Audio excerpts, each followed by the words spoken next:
Hello, Paranormal M viewers. How's your day going? Still having trouble sleeping? I'm truly happy and feel really lucky to be here sharing my paranormal experiences with all of you. Thank you so much for sending in your own stories. And don't forget to drop a comment below and let me know how your day was. I read every single one. Now, let's dive into today's paranormal experience. Please subscribe to the channel and turn on notifications.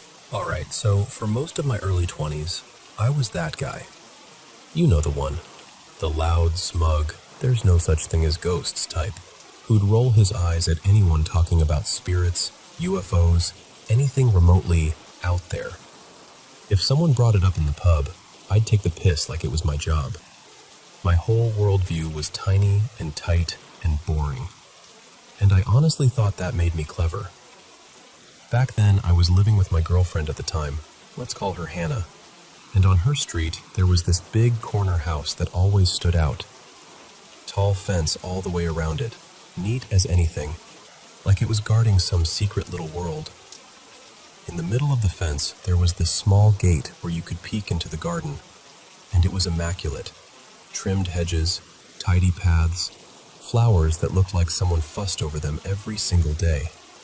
An elderly woman lived there alone. I didn't know her name then, so I'll just call her Mrs. Doyle.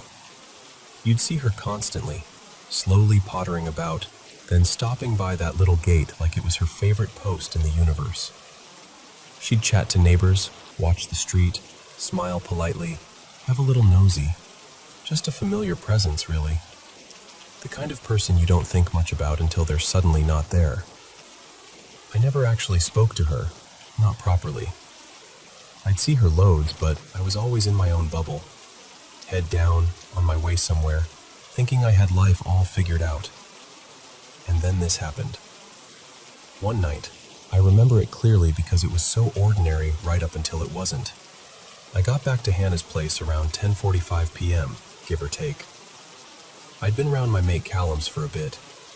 Nothing weird, no spooky mood, no scary stories. Just a normal night. I pulled up and parked along the curb, right near that corner house.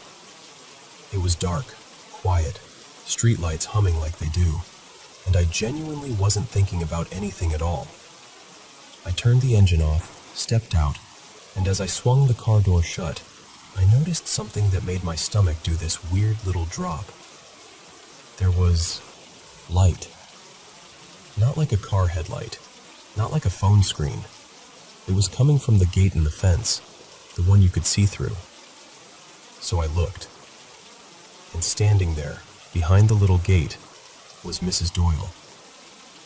Only it wasn't her, not the way you'd normally see her. She looked like a figure made of mist and air, translucent, foggy around the edges. And she was giving off this pale white glow that wasn't just on her. It spilled outward, like it had weight. The fence beside the gate actually looked brighter, like it was being lit up by her. I remember thinking, in the most ridiculous, automatic way, what the hell kind of light is that? Then she turned her head and looked straight at me. And I swear to you, this wasn't some vague, I felt watched thing. Our eyes met.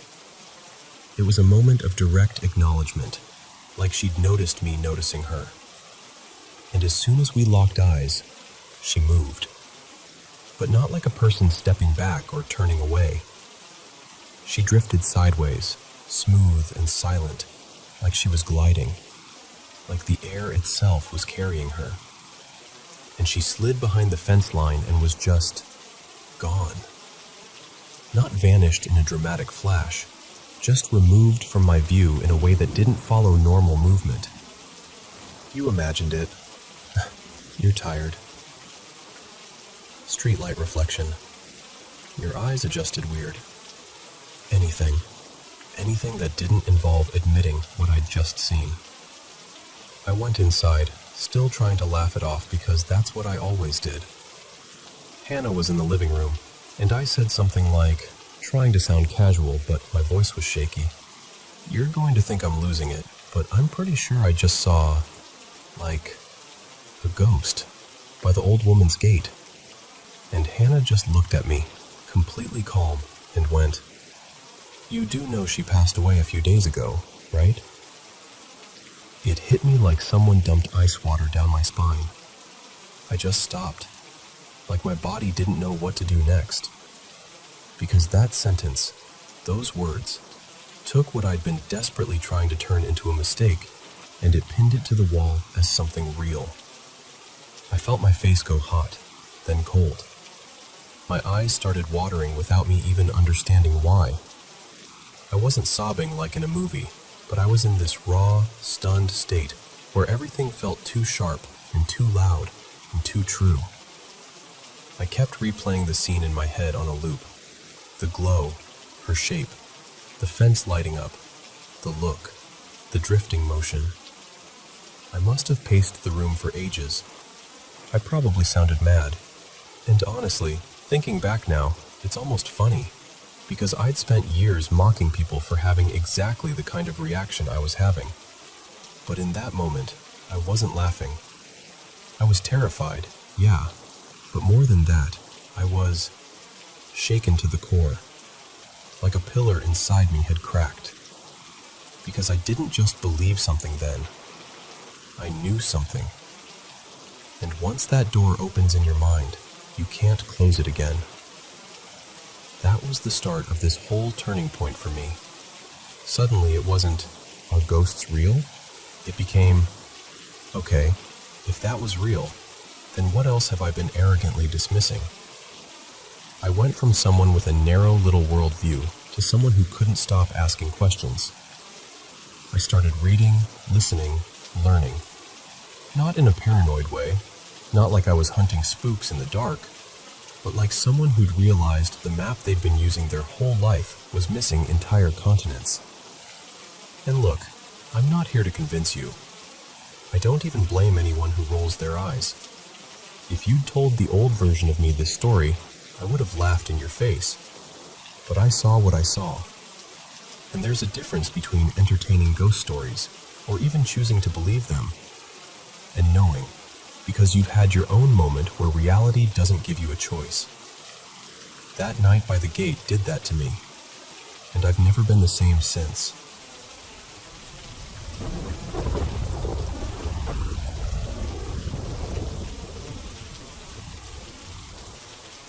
Okay, so let me tell you about this place that still makes my stomach tighten when I think about it. Two of my friends, Milo and Rin, moved into this neighborhood that's packed with condos, and every building has a name. Like, they're all named after different cities in my country. It sounds kind of cute at first, right? Like a themed little village. But one building across from theirs, that one felt different. It faced the main road, and it was huge. Basically 2 buildings fused together, like someone decided one condo block wasn't enough. And because it was so big, with so many corners and stairwells and echoey spaces, it became our default hangout spot whenever we visited. We'd run around, play games, dare each other to go up floors alone, stuff like that. We called everyone by nicknames because our friend group was honestly a whole crowd. It made it easier, and it also made everything feel like a game. Like we were all characters. Until the building started acting like it was playing back. One night, way too late, like after midnight late, we were heading back to Milo and Rin's place, and we split into 2 groups. I was walking outside with Milo and my friend Jay, sticking to the road. My sister Nina went with Rin, and they decided to cut through the big building, like it was no big deal. Nina thought it'd be funny to scare Rin, so she ducked behind one of those thick concrete pillars near the entrance. She waited, quiet as a statue. But Rin didn't react. He looked around for her for a second, got bored or confused, and just left. He thought she'd walked ahead, and Nina, still hiding, didn't realize he was already gone. And then she heard footsteps upstairs. Not loud, just enough to make her freeze. She heard people on the 2nd floor, and she swore she heard me and Rin whispering and giggling like we were messing around up there. like we were calling to her without actually calling to her. So she ran up the stairs. Fast. Like, I'm gonna catch you guys fast. But when she reached the second floor, it was empty. Completely. No me. No Rin. No shadows moving. No laughter. Just the sound of her breathing and the building's weird, hollow quiet. She got that panicky feeling where you suddenly don't want to be loud anymore. So she called my phone. And this is the part that makes my skin prickle every time. Not from her phone. From inside the building. From the ground floor. Like my phone was downstairs ringing somewhere behind her. But then the call got rejected. She called again, hands shaking at this point. And this time I answered normally.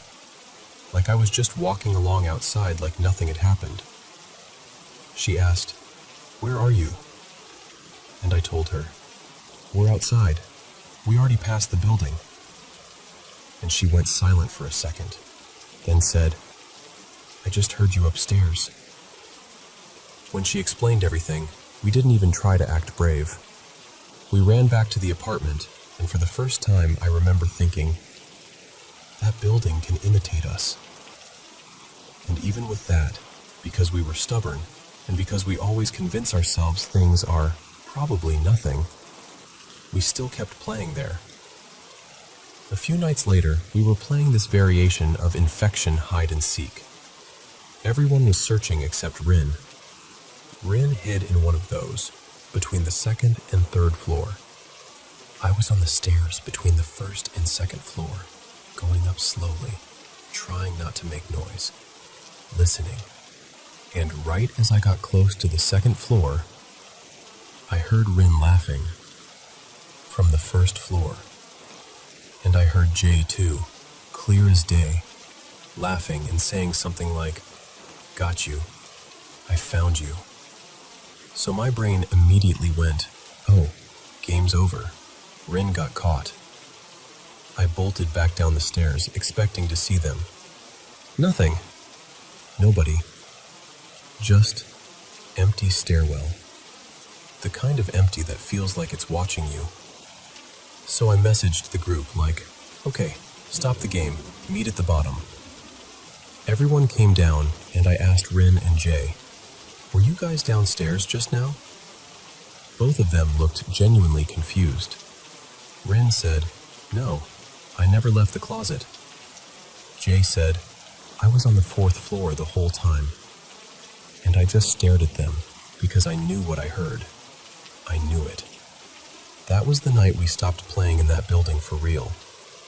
Not like, "Haha, okay, we're done for now," but like a quiet group decision nobody had to say out loud.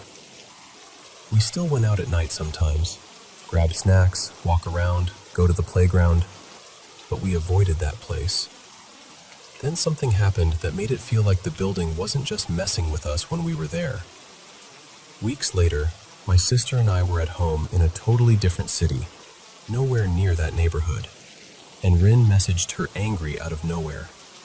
He was like, "Why didn't you tell me your family came to my area?" Nina was confused and told him, "We're literally at home." But he insisted. He said he saw someone who looked exactly like her walking into that same big building across the street while he was out walking his dog. And he said his dog, the second it saw her, just stopped, like it refused to keep walking. And when he realized we weren't there, he didn't even argue anymore. He just went quiet and said he was going home. Like he didn't want to talk about it once it became real. The last really weird thing happened when it was just the three of us, me, Nina, and Rin. We'd gone to buy snacks from a store nearby and headed back to Rin's building. We got into the elevator and pressed the third floor. It took forever. When it finally opened, the doors slid apart and we weren't on the third floor. We were at the top level, the laundry/storage floor. This massive open area where people keep old furniture and boxes and random stuff. And no one was there. It wasn't even creepy in a dramatic way. It was creepy in a, why is it so quiet and why are we alone up here way? We told ourselves someone must have pressed a button earlier and the elevator just glitched. So we got back inside and hit the 3rd floor again. We stayed close together this time, trying to laugh it off because that's what you do when you're scared but don't want to admit it. The elevator moved. The doors opened. 4th floor. We aerified. And then we saw this guy standing there waiting to get in, looking at us like we were completely insane. We apologized 1,000 times, mortified, and decided we were done trusting elevators for the night. We took the stairs. And the thing is, this neighborhood isn't even ancient. It's like maybe 20-ish years old. Not some crumbling haunted site. I never even looked up whether anything happened there before my friends moved in. But I'll tell you this. I believe in paranormal stuff. I always have. I've seen and heard things since I was little. Little shadows, strange noises, the kind of stuff people try to explain away for you. But whatever was going on in that building felt different from anything I'd experienced before. Because it didn't just feel like something was there. It felt like something was trying to join our group. Copying voices, copying laughter, copying people. And the scariest part is still not knowing whether it was trying to lure us somewhere, or if it was just playing with us because it could.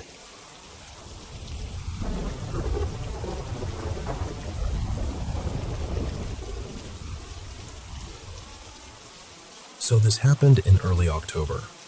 One of those afternoons where lunch is long gone, but the day still hasn't decided to let go of the light.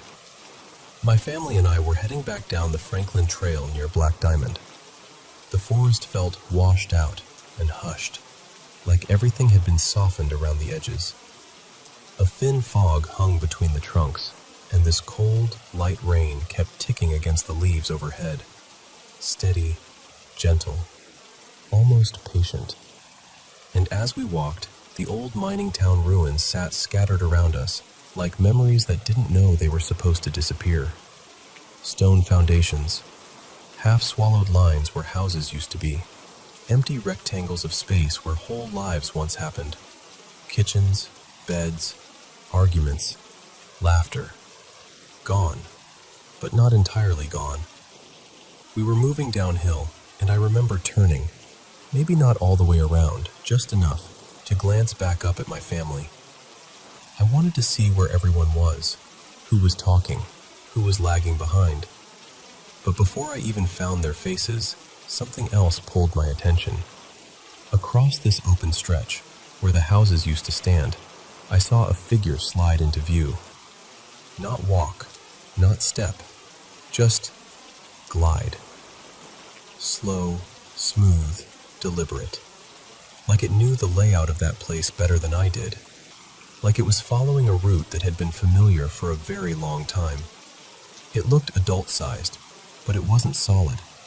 It had that strange, half-there quality, like it was made of wet air and shadow instead of skin and fabric.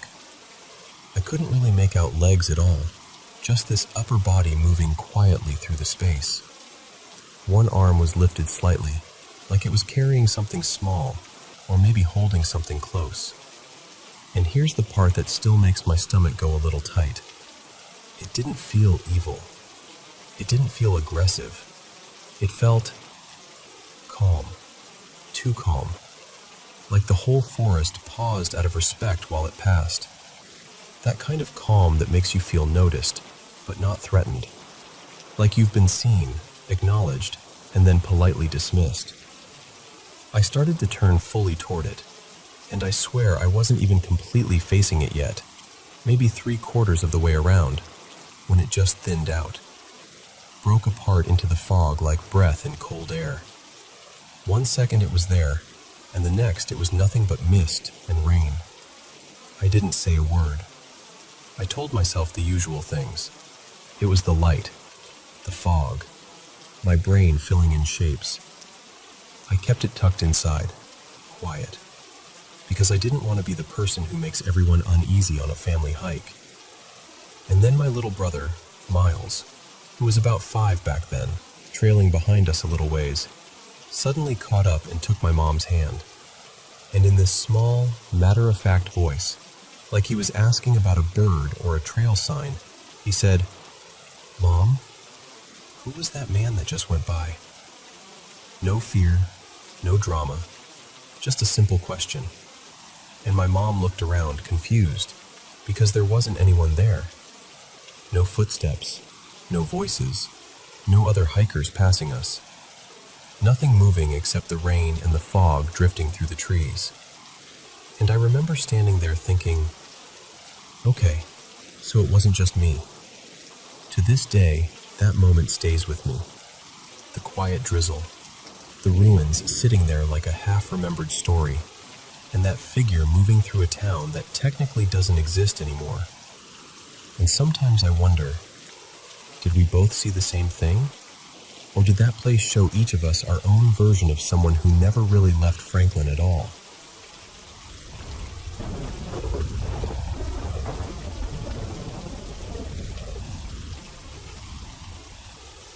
So, when I was little, maybe 7 or 8, somewhere around there, something happened that I still can't neatly explain, no matter how many times I turn it over in my head. I wasn't half asleep. It wasn't one of those scary dreams that lingers when you wake up, and it definitely wasn't sleep paralysis. I've dealt with that later in life, and it's its own very specific kind of awful. This felt different. This felt real, like the kind of memory that has edges. I remember being in the living room at the back of the house, curled up on the carpet, watching some cartoon on TV. My Aunt Leanne, was on the couch behind me, wrapped in a blanket, and she says in this casual voice, "Hey, can you grab my thick socks from my room? My feet are freezing." And I did that kid thing where you immediately picture the darkest part of the house and decide it's basically another dimension. I went, "But it's dark down there. I don't want to." She chuckled like I was being dramatic and said, "Oh, stop it. We're right here. You'll be fine." So I got up. To get to her room, you had to pass this short little hallway that cut by the front sitting room, the one we barely used. During the day, it was just a boring, empty room with a big window and a couple of chairs that never got sat in. At night, though, it felt like a mouth, like it could swallow sound. The hall itself was dim, but the front room was almost completely dark. No lamp, no glow, just this heavy shadow pooled in the corners. I remember stepping forward and feeling that sudden, sharp wrongness. You know how your stomach drops when you realize you left your bag somewhere? Like that, but colder. Like my body knew something before my brain caught up. And then I saw them. Eyes. Not a reflection, not a trick of light. 2 bright yellow-orange eyes, round and fixed, staring straight through me like I was the only thing in the world. They weren't blinking. They weren't moving. Just there. And in that same instant, I noticed the shape attached to them. This tall, dark figure standing in the corner of the front room, half hidden by shadow. He had this silhouette that didn't make sense in a normal house. A wide-brim hat. Something like a long coat or cloak hanging off him. And those eyes, those awful, glowing eyes, were the only clear feature. I stopped so hard I swear my whole body locked up. I tried to shout back to Aunt Leanne. I tried to make any sound at all, but nothing came out. It's like my throat forgot how to work. My arms felt heavy. My legs felt rooted. And the worst part? He called me over. I can't tell you if I heard actual words. I can't honestly say he said, "Come here," out loud. But I knew what he wanted the same way you know when someone behind you is staring. It was like the instruction landed inside me without using sound. And even though every part of me was panicking, my feet started moving. Slow. One step, then another. Like I was being pulled by an invisible string. I remember thinking, please don't make me go closer. Please let me stop. But I couldn't. I walked right up to the edge of that darkness, right up to him, until I was standing so close those eyes filled my entire world. And then he lunged. Not like a person, not like a normal movement. He just pounced, like a sudden force dropping on top of me, and everything exploded into chaos. And there was this sound. A rapid, relentless sound, like shh, shh, shh, shh, shh. Almost mechanical. Almost like something rattling right by my ear. It didn't hurt exactly, but I knew, deep, instinctive knowing, that I was being attacked. Like my body understood the message. This is it. You're not getting out of this. And then, nothing. That's the part that still makes my skin prickle when I think about it. There's no moment where I woke up. No stumbling back down the hall. No running to Aunt Leanne crying. No fuzzy dream logic where everything suddenly changes. It's like my memory hits a wall. Blackness, and then life continues. Not in a way I can clearly place, just it ends, and somehow I'm older, and the days have kept stacking up like they always do. What's strange is, as a kid, I didn't talk about it. I didn't even sit there thinking about it, replaying it, obsessing. It wasn't like a nightmare I kept revisiting. Instead, years later, around my early teens, the memory was just there, fully formed, detailed, like it had been stored in some hidden drawer, and one day the drawer slid open on its own. And it didn't feel like remembering a dream. It felt like remembering something that genuinely happened, only without the normal beginning and after. And because it feels so crisp, the layout of the hallway, the darkness in that front room, the angle of the corner, the eyes, my brain keeps trying to make it fit into a category. But it won't. It wasn't sleep paralysis.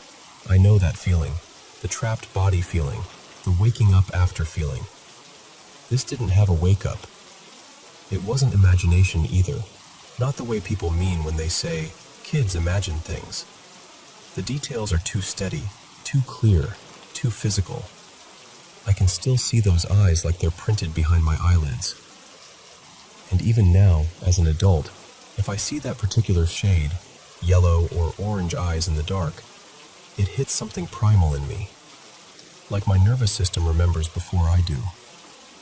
So I guess I'm left with this quiet, uneasy question I've carried for years. Has anyone else ever experienced anything like that? A figure in the dark with bright eyes, a hat, a cloak, something that felt like an encounter, not a dream, and it didn't end with waking up.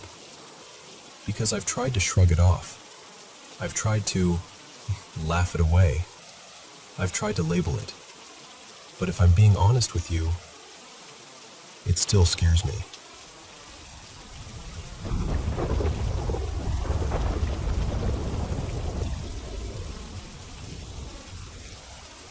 So, in our village there's this old church.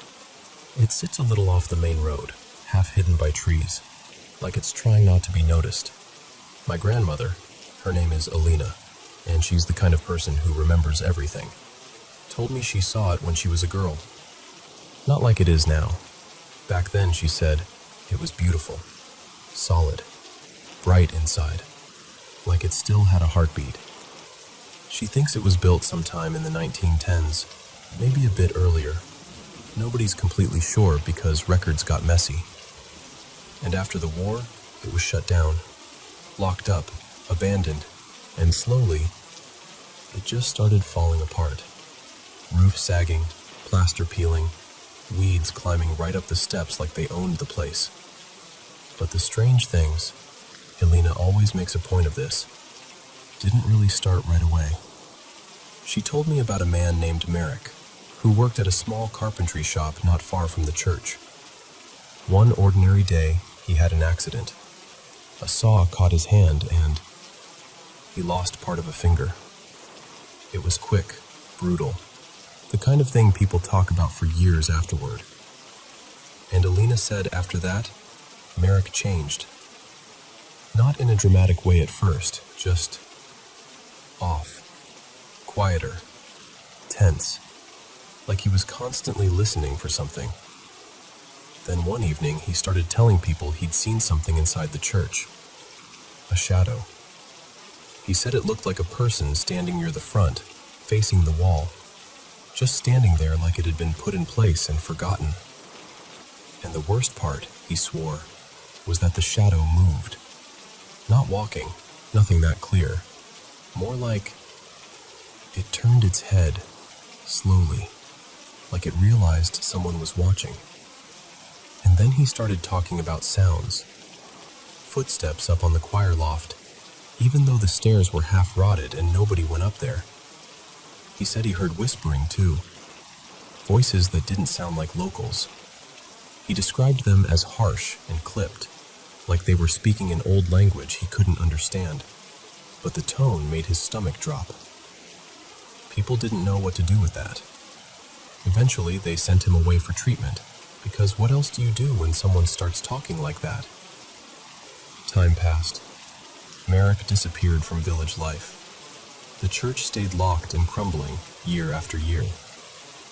Then, a few years ago, 2021 I think it was, the village council announced they were going to restore it. New roof, clean stonework, the whole thing. Everyone acted hopeful, like fixing the church would fix something in us too. And that's when Merrick came back. Elena told me it was eerie, like the timing was too perfect. He showed up around the site almost immediately, older now, thinner, eyes sunk in like he hadn't slept properly in a decade.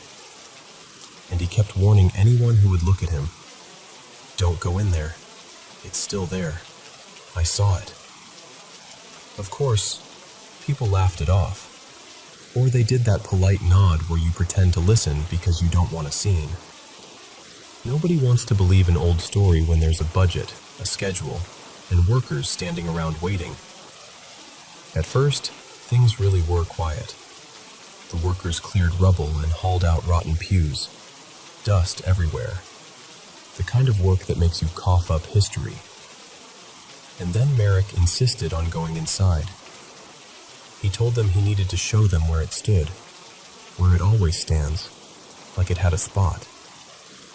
Elena said he walked in like he was marching to a punishment he couldn't avoid. A minute later, he started screaming. He never made it to the hospital. Elena said he died on the way, and when she told me that, she didn't do it for drama. She said it flatly, with that tired certainty of someone who's seen enough to stop being surprised. After that, the workers started talking too, quietly at first, because nobody wants to be the second, crazy one. They said they saw movement on the choir loft. Not a person exactly, more like a figure that was there until you focused your eyes, and then it wasn't. They said they heard footsteps behind them while they worked, even when they were alone. And a few of them swore the church had a coldness that didn't make sense. Not winter cold. Something sharper, like stepping too close to metal in deep frost. Like the air itself didn't want to touch you. Eventually, they asked a priest to come by. Not to exorcise anything, just to calm nerves, to bless the space, to make it feel normal again. And here's the part that Elena always lowers her voice for. The priest, his name was Father Tomas, went inside alone. He didn't stay long. Elena said it couldn't have been more than a few minutes. When he came out, his face was drained, pale like chalk. He didn't look angry, and he didn't look like he was trying to scare anyone. He looked shaken. And all he said, barely above a whisper, was, "This cold, it isn't natural." Not long after that, the restoration stopped. Officially, the explanation was something boring. Structural concerns, funding delays, technical reasons. The kind of phrase you can hide anything inside. But Elena just shook her head when she told me. She said, "That wasn't technical. They just didn't want to be disturbed." Now the church stands there the same way it has for years, empty, silent, pretending to be just an abandoned building. Except people still talk. They say sometimes you can hear footsteps from inside when you walk past too late in the evening. And sometimes, this is the detail that always gets me. People say the windows fog up from the inside, like someone is breathing against the glass, even though there's no heat, no lights, no workers, no reason for any breath to be there at all. And I don't know what I believe, but when Alina tells it, she doesn't smile.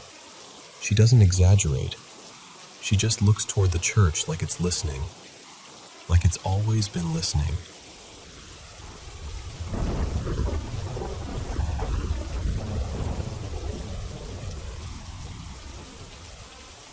So, I don't talk about this a lot, but I want to tell you because it still sits with me in that tender, complicated place. My grandmother, her name was Marisol, passed away a few years back, in 2018, after a long fight with cancer. And I know people say she meant everything, but I mean it in the most literal way. She wasn't just my grandma. She was my steadiness, my safe place. Honestly, she was the closest thing I had to a second mom. After she died, something kind of beautiful started happening. Every now and then, she'd show up in my dreams. Not in a spooky way, more like she'd just arrive, like she'd stepped into the room mid-conversation. Sometimes she'd interrupt whatever random dream I was having, and suddenly it would be her and me, sitting together like we used to. We'd talk about my life, the little things, the hard things. She'd look at me like she could still read me better than anyone, and I'd wake up feeling held. A couple years later, I started exploring my spirituality more, kind of an eclectic, intuitive path. Nothing super strict, just me learning what felt meaningful and grounding. And then one autumn, late October, when the air gets sharper and everything feels a little thinner somehow, I dreamed about her again. I woke up with that ache in my chest, the kind that's half comfort and half missing. And I got this idea. One of those ideas that seems gentle in your head, like, why not? What's the harm? I thought, maybe I could invite her to visit on the night before Halloween. Not force anything, just open a door and let her decide. I looked up something simple. It was framed like a safe invitation, like, only the person you're calling, only if they want to come. And I remember thinking, okay, that feels respectful. That feels careful. So I set everything up. I gathered little pieces of her, photos, a bracelet she wore all the time, a card she'd written me, a tiny trinket box she used to keep on her dresser. I lit a couple candles. I sat there at my altar and just talked, quietly, like she was across from me. I told her what I'd been doing, what I was scared of, what I wished I could ask her. I even laughed a little, because I could almost hear what she'd say back. And at the end, I remember whispering something like, if you want to come near, you can. If not, that's okay too. I love you either way. Then I blew out the candles and went to bed thinking, well, that was sweet. That was harmless. The next day, I'm home alone. Middle of the day, maybe around 1, just eating lunch on the couch. My laptop is open nearby, work stuff paused. The house is quiet. No TV on, no music, nothing. And then I look up and I see it. A shadow, just fast, like something sprinted across the wall of my living room.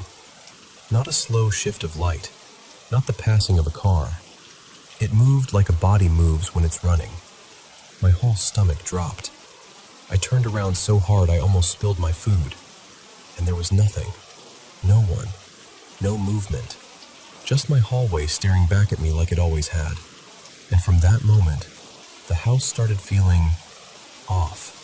It wasn't constant, and that somehow made it worse. Little things. A weird sound where there shouldn't be one. A soft thump upstairs when I knew I was the only person home. Lights seeming a little too flickery, like they couldn't decide if they wanted to stay put. And at night, Ugh, my dreams got strange, heavy, like I was walking through places that looked familiar but weren't. And then came the dream that finally tipped me over the edge. I'm trying not to panic, because dream logic makes you do that, right? You try to be brave because you think you have to be. Then suddenly, Marisol is there. Not ghostly, not faded, just her. And the moment I see her, I feel relief so sharp it almost hurts. But her face is different than usual. She looks worried, focused, like she's scanning the room for something I can't see. She doesn't say much. She just takes my hand, firm, like, listen to me, and leads me toward the downstairs area. And I remember this very clearly. She squeezed my hand like she was trying to warn me without scaring me. Then I woke up, and I sat up in bed and I thought, nope, that's it, that's enough. Because what scared me wasn't just the spiders or the weirdness. It was the feeling that she wasn't visiting me the way she used to. It felt like she was showing up because something was wrong.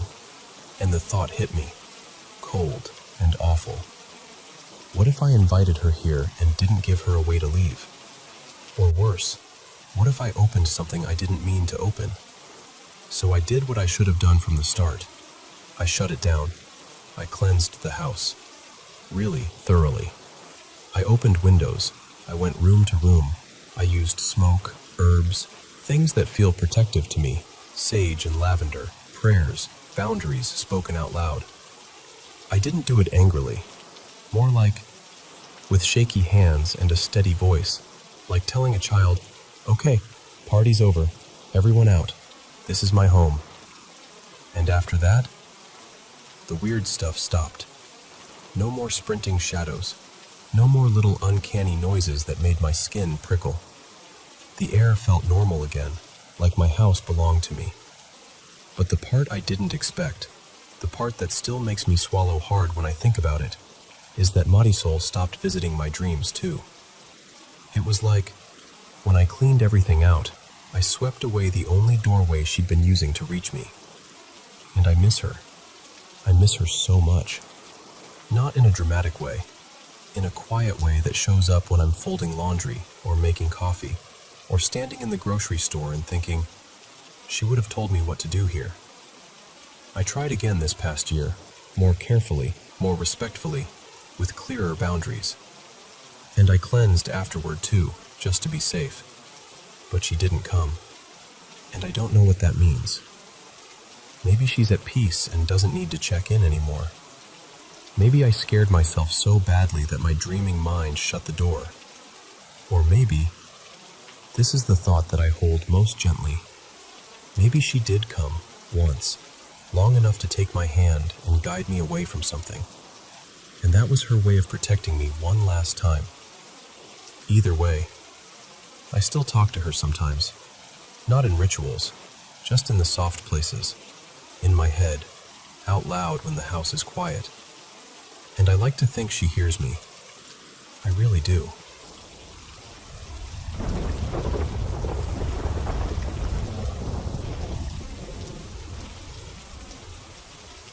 So, I guess I should start with the part that still feels unreal to say out loud. I'm pretty sure the house we live in is haunted. And the weirdest welcome to this place moment didn't even happen inside the house at first. It happened online. A few months back, I'm scrolling through my city's subreddit, half asleep, killing time, and I see a post that stops me cold. Someone had uploaded a street view screenshot of my house, like the exact one I'm living in right now. That alone would have been enough to make my stomach drop, but the reason they posted it made it so much worse. They were basically asking if anyone knew the history of the house, if there'd been deaths here, if anything bad had happened, because they used to live here years ago and said they experienced some really bizarre stuff. I just stared at my phone like, no, absolutely not. My partner, Renee, reached out to the poster. Her name was Mara, I think, and they messaged back and forth a bit. Nothing dramatic, just comparing notes. And it was one of those conversations where every sentence makes the hair on your arms lift because you keep realizing, oh, you too? In the same spots? The same kind of weird? When Renee and I first moved in, maybe 4 years ago now, we'd get little things here and there. The kind of stuff you try to laugh off because the alternative is admitting your house might be active. The first truly strange thing that happened to me was our very first night sleeping in the upstairs bedroom. I go through insomnia in waves. I'll wake up and be fully aware, like my brain powers on before my body does. Then I'll just lay there, trying to slide back into sleep. That night I woke up and heard what I can only describe as small footsteps, like a child or a small person. It sounded like something landed in the hallway, right outside our door, then ran, quick and light, down toward the living room. And the part that made it worse is the attic access is right there in the hallway, just outside the bedroom. So my half-awake brain immediately goes, something came from up there. I got out of bed, heart pounding, and checked the whole place. Living room, kitchen, hallway, everything. Nothing. Not a single thing out of place. Then there's the moment that still makes my skin crawl when I think about it. Another night, same deal. I wake up and I'm just laying there, eyes open, not even lifting my head. The closet door is open, and my gaze drifts toward the top shelf. And I see this tiny green light. Not like a glow or a reflection, an actual pinpoint green LED-looking light. Like something you'd see on a little camera or some old gadget. Just sitting there, steady. The top shelf is basically empty except for an old blanket we keep folded up on the far side, nowhere near where that light was. And as I'm staring at it, I get this deep, immediate discomfort. Not fear exactly, more like my whole body is saying, that doesn't belong here. Don't ignore it. I watched it for what felt like forever, probably 2 minutes, maybe 3, until irritation kicked in and I sat up and turned on the lamp. Gone. Not hard to see, not maybe it was a reflection. Gone. There wasn't even anything on the shelf where the light had been. No device, no toy, no weird charger, nothing. And when I turned the light off again, it didn't come back. I even tried laying my head back in the exact same position, like I could recreate the angle, prove it was some trick of perspective. Nothing. Like it never happened. But then, about 2 months ago, something shifted. And I don't know what changed.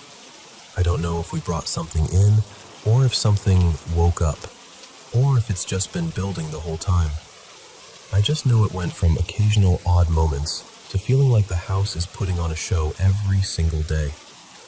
It's just me, Renee, and our 3 dogs, and now all of us are reacting to it.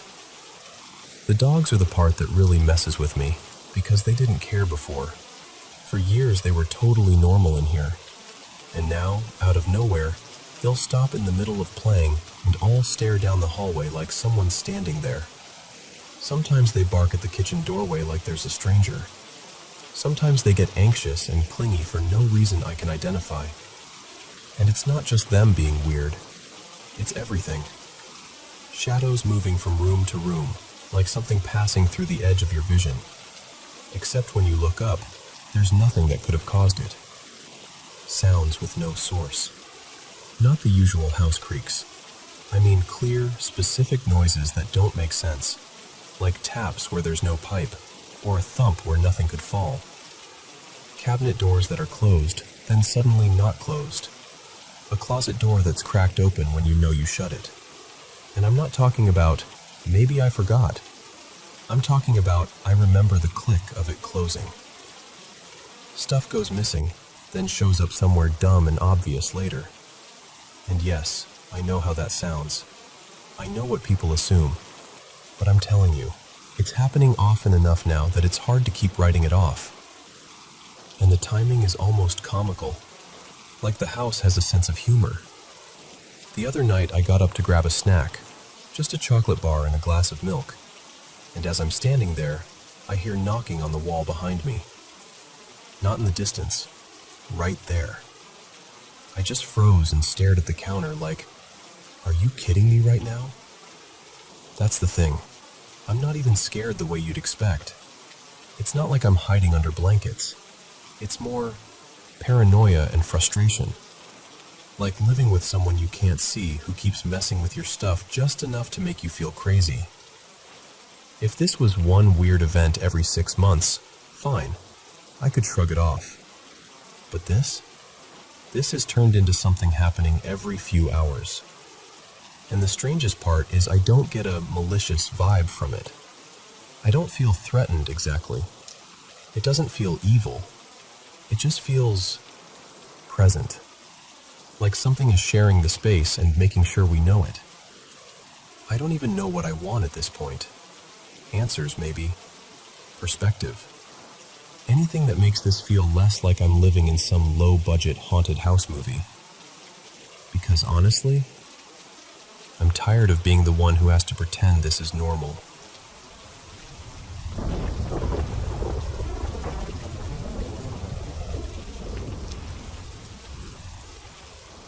Okay, so before I get into this, I just want to say up front, I'm not someone who's super into paranormal stuff. I'm not out here hunting ghosts or anything.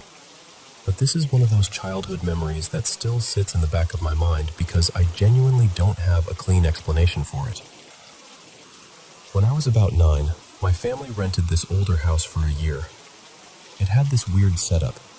The garage had clearly been a carport at some point, then someone enclosed it later.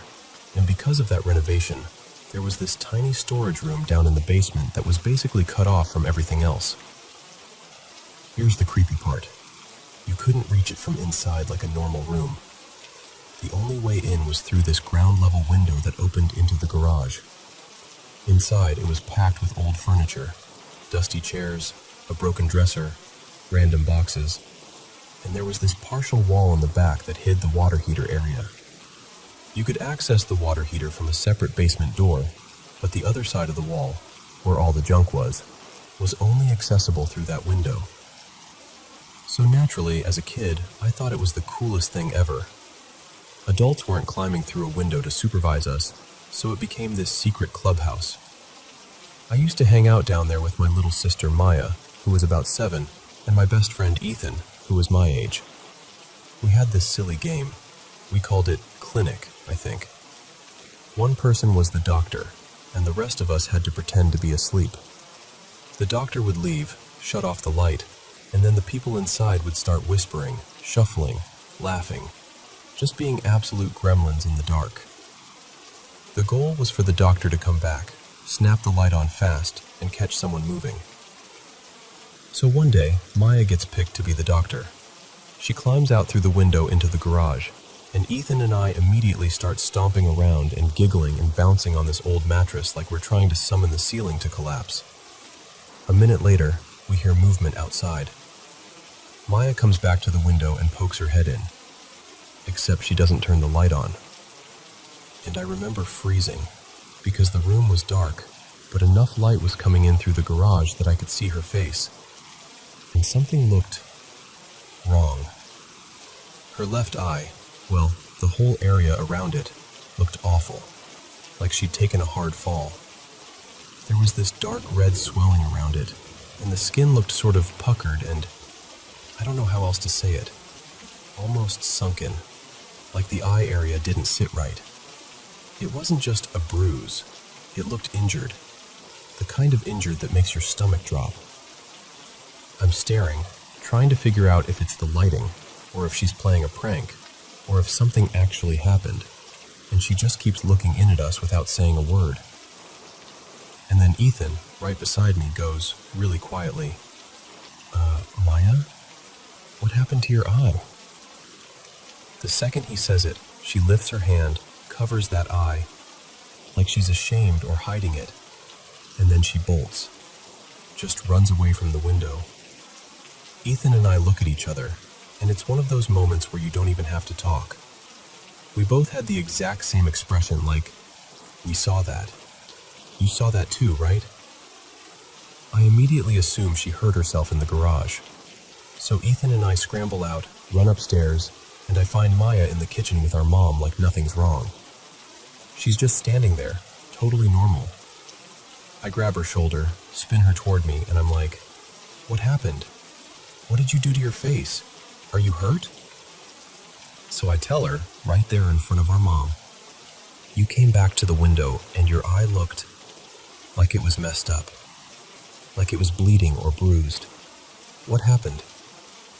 And Maya gets annoyed, like genuinely irritated, and she goes, "I didn't go downstairs." And I'm like, "Yes, you did. You were just there." And she says it again. "No, I wasn't. I never went back down." That's the part that still gets me. Because sure, kids misinterpret shadows, right? The garage light, the angle, whatever. If it was just that, maybe I could eventually shrug it off. But Ethan and I both saw the same thing.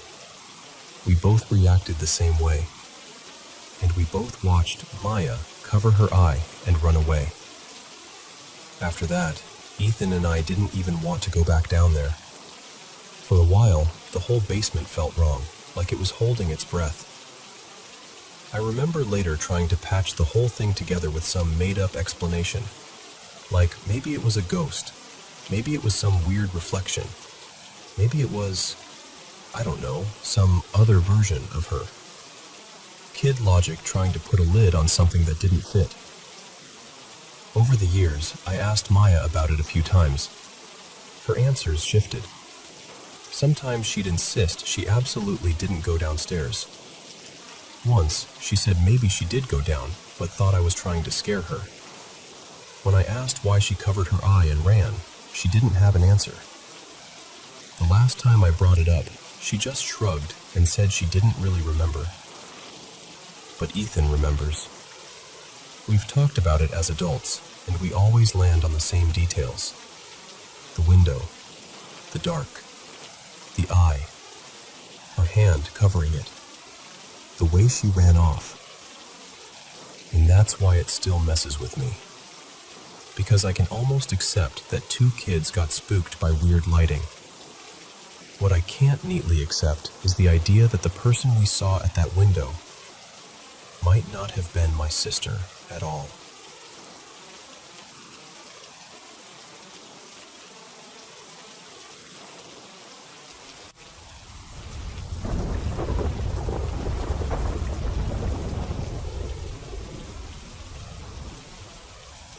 So this goes back a ways, like early 2000s.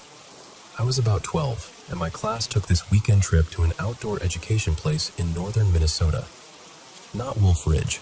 This one was called Pine Hollow Environmental Center. Same vibe though. Woods everywhere, quiet roads, the kind of dark at night that feels extra dark. Anyway, first night there, you know how it is. Everyone's supposed to be asleep, but nobody's actually asleep. We're whispering, giggling, shuffling around in sleeping bags, just completely wound up. And then we hear it. Bang. Pause. Bang, bang. Right on the wall beside us. At first we're like, okay, someone's messing around. But it keeps happening. Steady, like someone's doing it on purpose. My friend Mason finally blurts out, "All right, who keeps banging on the wall?" We all swear it isn't us. Nobody's leaning on the wall. Nobody's kicking it. Nobody's tossing stuff. So we decide it must be the room next to ours, trying to mess with us. So we storm out. Quiet storm because we don't want to get caught. And we're marching down the little hallway to confront them. And they're walking out at the exact same time. Like we both had the same idea. And it turns into this confused whisper argument. "Why are you banging on our wall?" "We're not. Why are you banging on ours?" "No, it's literally coming from your side." "It's coming from your side." And we just stand there, staring at each other, because neither group is lying. We can tell. Everyone looks genuinely freaked out. So then someone goes, "What if it's someone upstairs?" And that felt like the only explanation that didn't make us all lose our minds. Because yeah, there was another floor. So we go back into our rooms, and we all get weirdly quiet on purpose, like we're trying to show we got the message. And this is the part I'll never forget. The moment we quiet down, the banging stops. Not slowly, not after a while, just stops. And we're like, okay, cool. Someone above us wanted us to shut up. We convince ourselves that's all it was, because what else are you supposed to do with something like that when you're 12? Nothing else happened that weekend. I don't remember any spooky stories about that place, nothing like that. It was just that one night, that one thing, and we filed it away as weird, but whatever. But then, fast forward a couple years, I'm at home in my older sister Tessa's room. We're just hanging out, talking. Our house was a single-story place, and her bedroom shared a wall with the living room where my dad usually sat watching TV. And suddenly Tessa tilts her head and goes, "Do you hear that?" And before I can even answer, bang! Pause. Bang, bang! Same sound, same rhythm, same right on the other side of the wall feeling. I immediately try to explain it away because that's what you do, right? It's probably the TV. And she's like, "No, listen." So I listen. And it's not the TV. It's not bass. It's not vibration. It's someone knocking, like a fist against drywall. Then I try another excuse, because I'm determined to make it normal. Maybe your bed is hitting the wall. And she just stares at me like I'm an idiot and goes, "The bed isn't moving. Look."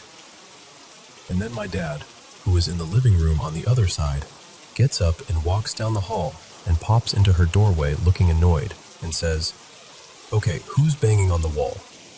And I remember this perfect little moment where all three of us are standing there, realizing the same thing at the same time. Because we thought it was him, and he thought it was us. And Tessa goes, "It's not us. We were just asking what it was." And my dad kind of frowns, like he's trying to solve a puzzle he doesn't want to exist. And then, this is the part that gives me chills even now. Right after we say that out loud, it stops. Like whatever it was had been waiting for the argument. Waiting for the "who's doing it" moment. And once it got that, once it got the attention or the confusion or whatever it wanted, it was done. That's when it clicked for me later, much later, that these weren't just two random annoying noises. The sound was too similar. The timing was too similar. And the way it ended both times, right after people confronted each other, was too specific to ignore. I'm not saying I know what it was. I genuinely don't. But it didn't feel like an animal. It wasn't scratching or scurrying or chewing. It wasn't inside the wall the way mice sound when they're active. This was blunt, deliberate, like a knock that had intention behind it. And then there's one more piece that always floats in the back of my mind. Later on, like early 2010s, I stayed a few times at this old lodge near Tofta, up the North Shore. Different place, different years, but same kind of remote energy. Back then, we barely had cell service until we got closer to Grand Marais. And almost every time we stayed there, something felt off. Not dramatic, not like objects flying around, more like the air itself was heavy. Weird dreams, the kind where you wake up feeling like you were somewhere else. One trip, we all took naps after checking in, and when we woke up, my dad, who never talks about stuff like that, just casually goes, "I had the strangest dreams." He didn't even elaborate, just said it like it unsettled him and he didn't want to give it more oxygen. And years later, that lodge ended up catching fire, badly.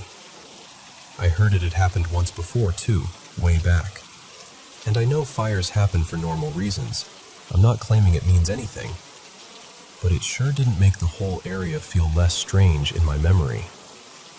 So yeah, I don't have a neat answer. I don't get to tie it up in a bow.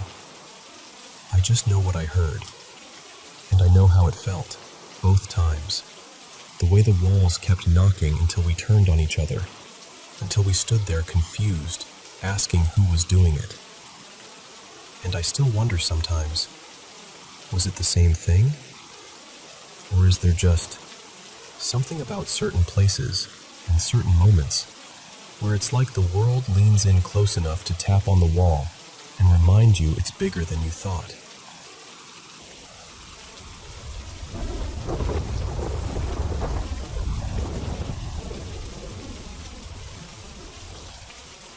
Hey, so I don't usually tell these kinds of stories like they're definitely paranormal. I'm normally the person who tries to talk myself down, you know? Like, maybe it was my brain filling in gaps. Or maybe I caught something weird in my peripheral vision. I've had little moments, shadows, strange sounds, that sort of thing. But most of them I can eventually shrug off. This one? I still can't. Okay, so I was about 16, maybe closer to 17, and it was one of those quiet, nothing special afternoons where you're just rotting in your room, relaxing, scrolling, whatever. And then I suddenly remembered I needed to ask my sister something. I honestly can't even remember what it was now. Probably something stupid like if she used my charger or if she'd seen my hoodie. So I get up and open my bedroom door. Our house had this short hallway, shaped kind of like a T. My room was on one end, my sister's room was on the other end, and the doors faced each other across that little stretch. It's close enough that when you open your door, you can immediately see the other doorway. The second my door swings open, I see my sister, Maya, walking into her room. I'm not guessing. I'm not catching something out of the corner of my eye. I'm looking straight at her back as she steps into her bedroom. She's wearing one of her usual comfy outfits, like an oversized tee and shorts, and she's holding a bowl, like she'd just grabbed food and was bringing it to her room like she always did. Totally normal, totally her. I'm like, perfect timing. So I say, "Yo, Maya," because I wanted to catch her before she shut herself in. But she doesn't react. She just keeps going and closes the door behind her. And I remember thinking, okay, rude. Or maybe she has earbuds in. She does that sometimes. Music's so loud she's in her own world. So I take a few steps, go right up to her door, and knock. Nothing. I knock again, louder. Maya? Still nothing. And now I'm doing that sibling thing where you're like, fine, I'll be annoying until you respond. So I start tapping the door in this stupid rhythm like I'm playing drums. And I'm calling her name in that exaggerated sing-song way, like, Maya. And that's when I hear her voice. Not from inside the room, from behind me. I swear my whole body did that cold drop feeling, like my stomach just fell out of me. I turn around, Lee, and there she is, my actual sister, Maya, standing at the far end of the hallway. She has this face like she's half confused and half trying not to laugh, like, what are you doing? I just stared at her, trying to make my brain accept what my eyes were showing me. Because if Maya is standing behind me, then who the hell did I just watch walk into her room? My throat went tight, and I could feel my skin go hot-cold. And then it hit me all at once, and I just exploded, like full panic mode, yelling, "Then who is in your room?" And the thing is, it wasn't some vague shape. It wasn't a glimpse. I watched her walk in, carrying food, and I watched her close the door. That's what messes with me the most. Whatever it was didn't just look like my sister. It acted like her, moved like her, did something physical in the space. The door closed. I heard it. I saw it. Nothing looked off. No weird posture. No unnatural movement.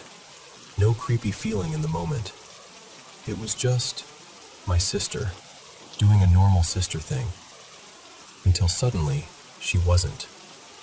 And then she goes into full protective big sister mode.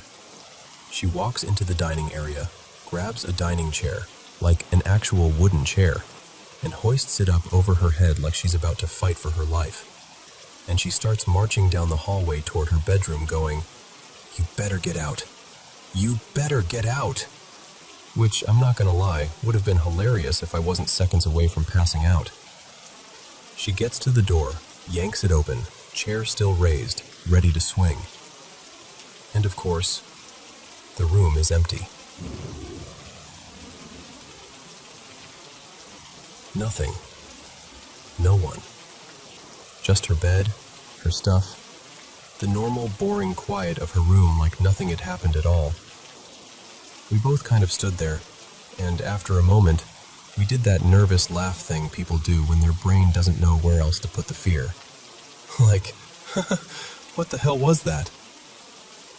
But I stayed shaky for a long time after. That adrenaline didn't wear off quickly. And even now, thinking back on it, I get that same sick little chill. Because I can make excuses for a lot of weird things. But I still can't explain how I watched my sister walk into her room, and then she was standing behind me.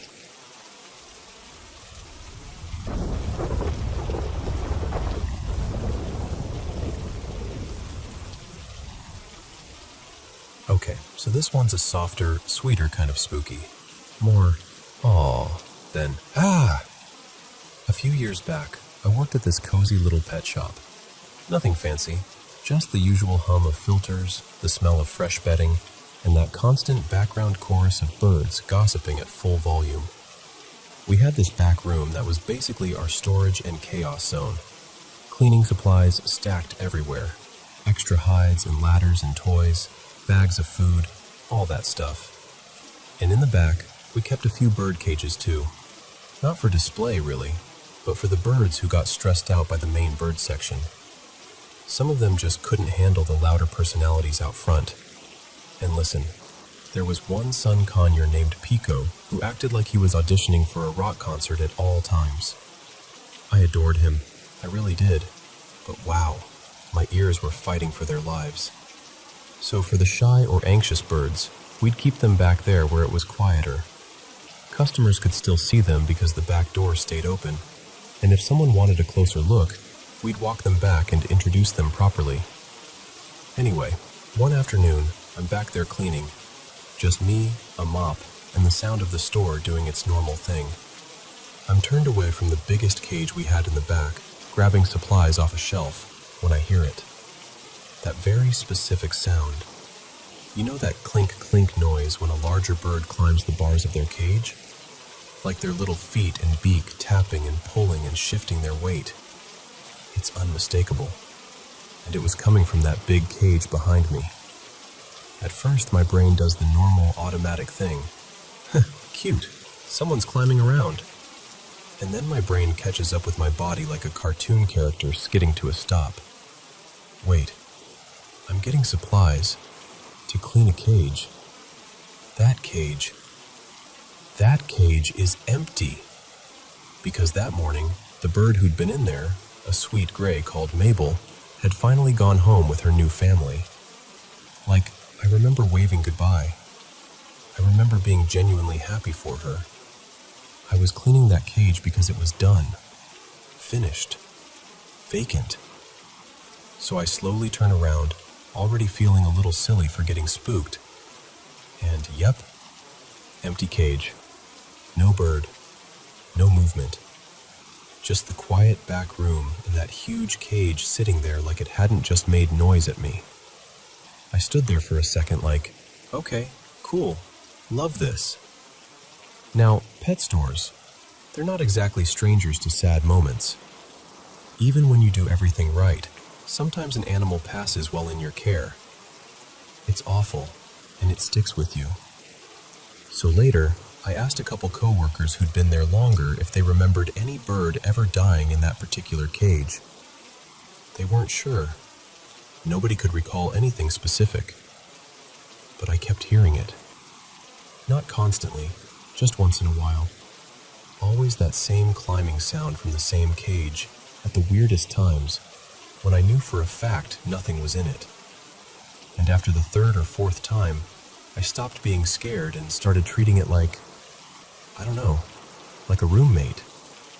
I'd pause, look over and go, "Oh, hey there, little ghost bird."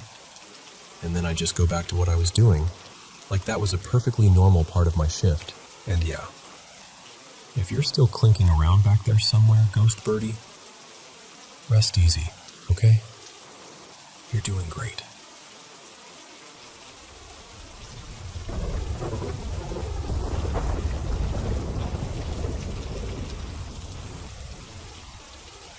Okay, so I need to tell you something that's been sitting on my chest for days now. My dog, he was 15, almost 16, passed away really suddenly late Friday night. I'd had him since he was a tiny puppy, like the kind that fits in your hands. His name was Milo, and he followed me everywhere. Not sometimes, everywhere. Bathroom trips, making coffee, pacing the kitchen while I cooked. He was just my little shadow for his whole life. I know people always say best friend, but I mean it in the most literal way. He was my person in dog form. I've been staying at my parents' house for a few weeks, just trying to get my feet under me, and Milo and I have spent tons of time here over the years.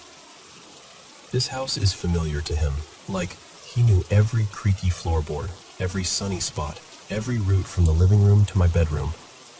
And that's part of why this feels so intense. Because he didn't just pass away near here. He passed away here, in this house.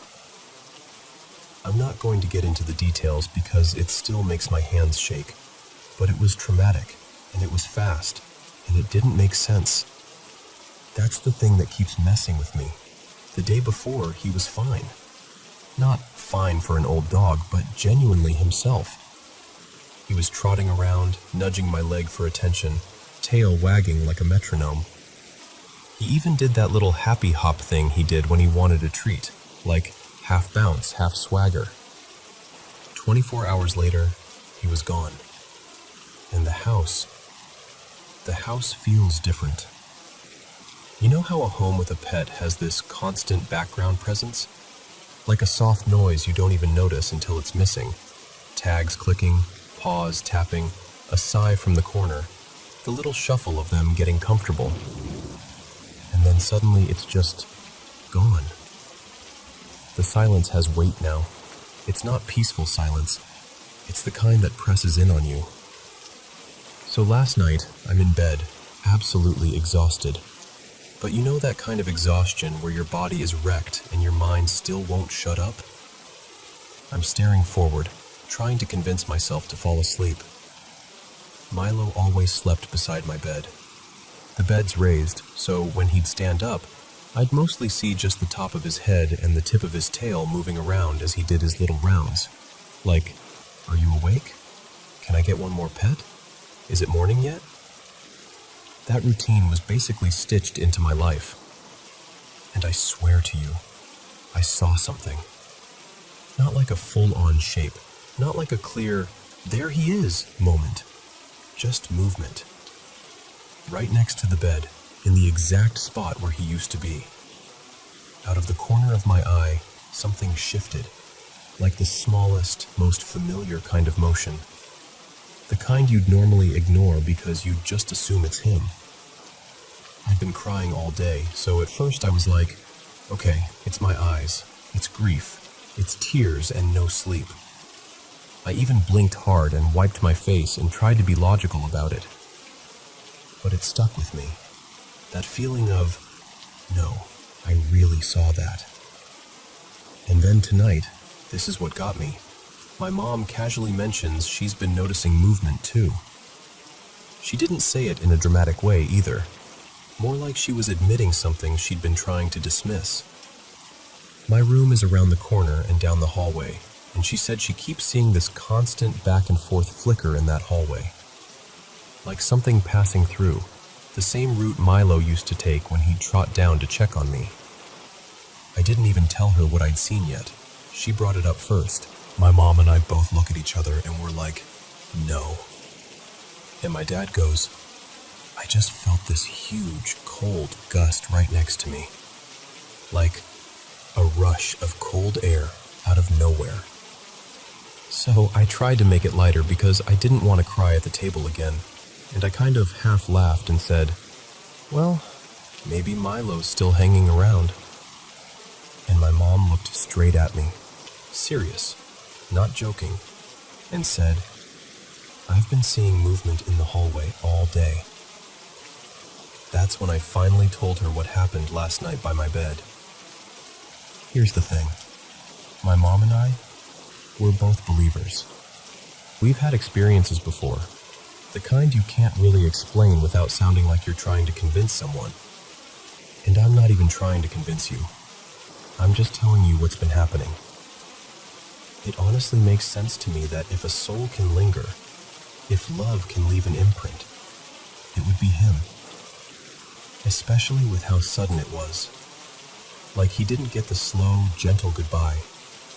Like one moment he was here, doing his normal Milo things, and the next moment, whatever the next moment is, happened too fast for him to understand. And selfishly, I want it to be him. Because these past couple days have been the worst I can remember. It's not just sadness, it's physical pain. It's that hollow, shocked feeling like something essential got ripped out of the world. And the idea that he might still be nearby, still doing his little patrols, still checking on me the way he always did, it doesn't scare me. It actually feels like the only comforting thought I've had. He spent his whole life being my shadow. If there's any part of him that can still follow that habit, still love me in the same quiet, loyal way, then I hope I can feel it. Even if it's just a flicker in the hallway. Even if it's just the soft sense that I'm not entirely alone in this yet.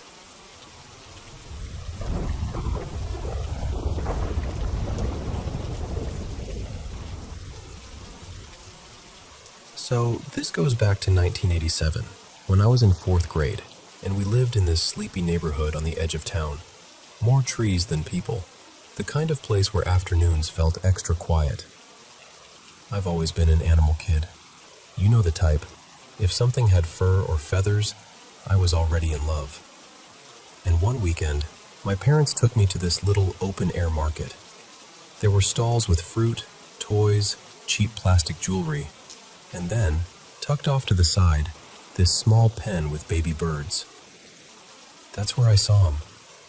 A tiny, barely steady chick. Still fluffy, eyes too big for his head, peeping like he was asking the world a question. I don't even remember thinking it through. I just remember this feeling, like, I'm not leaving without him. So I begged, and somehow, I won. I brought him home with absolutely no clue what I was doing. I mean, what does a kid know about raising something that fragile? I didn't have the right food. I didn't have the right lamp. I didn't even have the right anything. But I tried. I warmed him with a towel, mixed whatever mush I could, and sat there for hours like it was my job. And against all odds, he made it. More than made it, actually. Because here's the strange part. He didn't grow normally. He grew fast. Not just, oh wow, he's getting bigger, but like someone had pressed fast forward. Within a couple of months, he was tall and sturdy and, this is going to sound weird, he carried himself like he was older than he should have been. Like he wasn't just a chick anymore, but something steadier, more aware. We named him Milo, and I swear, from the moment that name stuck, we were bonded. I've never had anything like it, before or since. He wouldn't eat unless it was from my hands. If anyone else tried, he'd just stare and refuse like, nope, that's not how we do things. At night, he'd settle right next to my bed, not on it, but beside it, like a little sentry. Sometimes I'd wake up and see him there in the dim light, perfectly still, like he was on duty. My family joked he was more faithful than a dog, and honestly, they weren't wrong. Then fall rolled around, and everything changed. I got sick, really sick. It hit like a wall. One day I was fine, and the next I had this fever that wouldn't quit. My parents took me to doctor after doctor. They ran tests, drew blood, asked a million questions, and every time it was the same thing. Shrugging confusion. Nothing fit. And I just kept getting worse. I dropped weight fast. My skin got raw and started peeling in places. Food wouldn't stay down. Everything tasted wrong, felt wrong. Even water made me nauseous. I remember my mom trying to keep her voice calm while she talked to me, but her eyes looked terrified. It was the sickest I've ever been in my life. And there was this quiet fear hanging in the house, like no one wanted to say the worst thought out loud. And that's when Milo changed too. At first, it was like he could sense something. He got restless, pacing, darting, making these sharp little sounds. Not angry, just frantic, like he was trying to solve a problem and couldn't. If my parents offered him food, he'd refuse. He'd look right past them, like he was waiting for me. Then, as the days dragged on and I got weaker, he got quieter.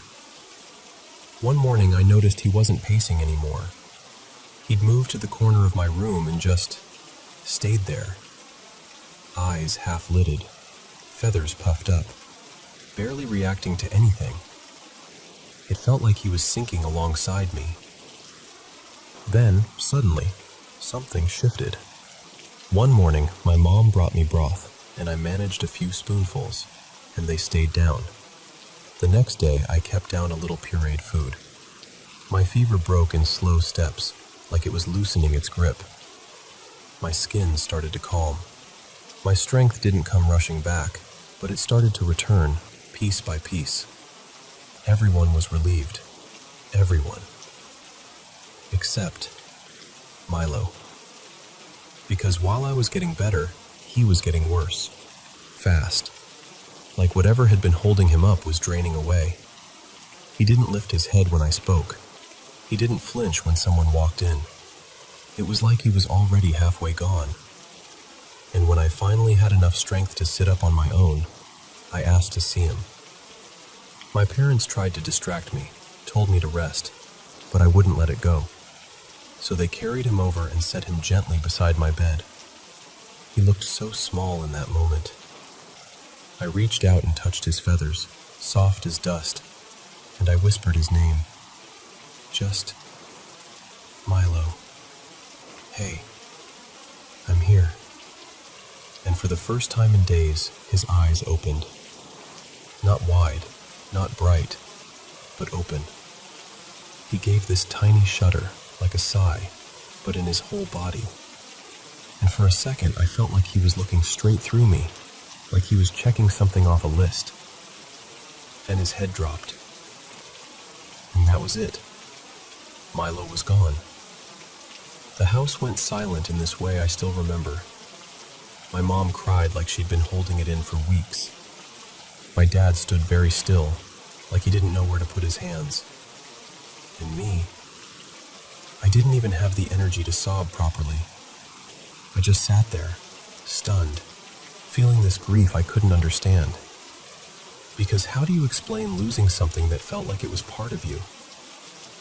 Here's what makes it even harder to talk about. From that day on, my recovery kept going.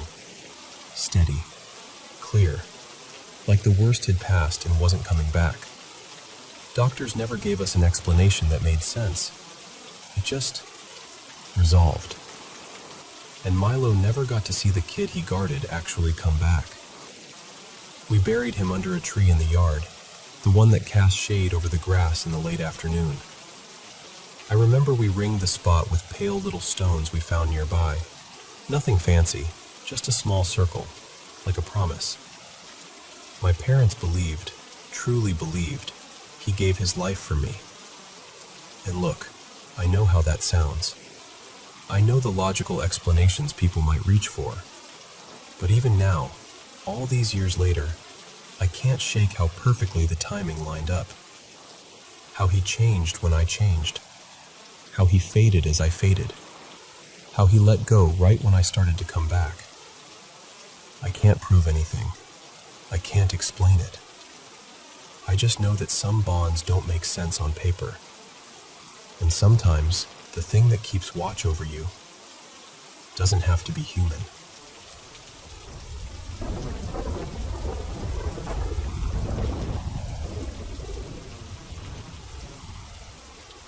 So, back when this happened, my family was living in this narrow townhouse. 5 of us total. My mom and dad, me, and my 2 older brothers. We also had our dog, Milo, who followed everyone around like it was his full-time job. The layout matters, so picture this. The basement was basically my oldest brother's space. The main floor had the kitchen and living room. And then there was this staircase situation where, if you were standing on the first floor facing the stairs, the upstairs staircase was on your left, and the basement stairs were on your right. Not quite a wraparound, but close enough that it always felt like you were standing on a little landing between 2 directions. That day, for some reason I can't fully remember, errands, a lunch, something normal. My parents and one of my brothers were out. I was home, upstairs, hanging out in my room at the very back of the second floor. I eventually stepped out into the hallway, and immediately to my right was my brother Caleb's room. His door was open, and when I glanced in, I froze a little, because I saw my oldest brother, Jonah, lying sideways across Caleb's bed in this super specific way Jonah always did. Like he was half lounging, half trying to be comfortable, legs kind of angled toward the window. There was this big double window right behind him, letting in all this daylight. And Milo was at Jonah's feet, totally relaxed. No stiff posture, no alert ears, no weird growl. Just calm. Jonah was reading a book. I can't remember any title. No visible words. Just a plain, dark blue cover, almost navy. And he was staring down at it like he was completely absorbed. So I said, why are you in Caleb's room? Nothing. Not even a glance. I asked again. Still nothing. And look, my brothers ignoring me was not exactly breaking news. If they thought I was being annoying, they'd treat me like background noise. So I tried a third time, said his name, a little louder. No response. Just this quiet, steady breathing, and him turning a page. Finally, I got annoyed and went, okay, whatever, and turned away. I headed down the hallway and started going downstairs, and that's when I heard piano. It was coming from below, like from the basement direction. Jonah had this electric keyboard down there with a bunch of preset buttons where you could hit something, and it would play a little demo song automatically. So for a second I thought, oh, he's messing with me. He's trying to freak me out. But it didn't sound like a preset. It sounded like Jonah, like the way he actually played when he was writing something. Slightly imperfect, emotional, kind of flowing like he was figuring it out as he went. I kept going down the stairs, and when I reached the bottom, I ended up standing right on that little in-between spot. Upstairs staircase behind me, basement staircase nearby. I just stood there, suddenly not wanting to move, because my brain was trying to hold 2 things at once. Jonah was upstairs in Caleb's room, but Jonah was also apparently downstairs playing piano. So I yelled, "Jonah!" And immediately, his voice answered from the basement. "What?" My stomach dropped. I called back, "Where are you?" "In the basement," he said, like it was the most obvious thing in the world. And I remember gripping the railing, staring toward the upstairs, because I didn't want to be wrong. I didn't want to be dramatic. I didn't want this to be real. But I said, "No, you're not. You're upstairs. I just saw you in Caleb's room." And then, like instantly, Jonah came rushing up the basement stairs, 2 at a time, like he could hear the panic in my voice. His face looked genuinely confused, like he thought I was about to tell him there was a fire or someone in the house. We went upstairs together, and the bed was empty. The window was the same. The light was the same. The room looked untouched. No dents in the bedding, no shifting pillows, nothing like someone had just been lying there. And Milo was still on the bed, in basically the same spot. Calm, unbothered, like, what? I'm just hanging out. I remember looking at Jonah and insisting, I swear to you, I saw you right here. Same position you always lie in, same everything. And the weirdest part was, Jonah believed me. He didn't laugh. He didn't tease me. He just kind of stared at the bed and the window like he was trying to solve a puzzle. Later, when my parents came home, I told them what happened. My dad got irritated almost immediately. He said I was messing around. And when I insisted I wasn't, he shifted to that tone adults get when they decide you're lying on purpose. But my mom was different. She listened, really listened. And then she said something I still remember because it was said so gently, like she wasn't trying to scare me, just explain the world the way she saw it. She said, sometimes strange things happen in houses, and if Milo was calm, maybe it wasn't something bad. She even floated this idea that maybe, since there'd been a break-in nearby recently, just a few doors down, whatever I saw could have been protective, like a presence in the window, visible from the street, keeping watch while we were home alone. I don't know. There's no clean ending to it. No proof, no explanation, nothing I can point to except how real it felt in my body in that moment, how certain I was of what I saw. And even now, as an adult, I still think about it sometimes. Not constantly, but every once in a while Hello everyone, it's me again. I'm so happy to be back with you, my amazing Paranormal M viewers, as we dive into these mysterious experiences together. And of course, thank you so much for sharing your stories with us. Don't forget to leave a comment below so I know where you're watching from. Thank you so much.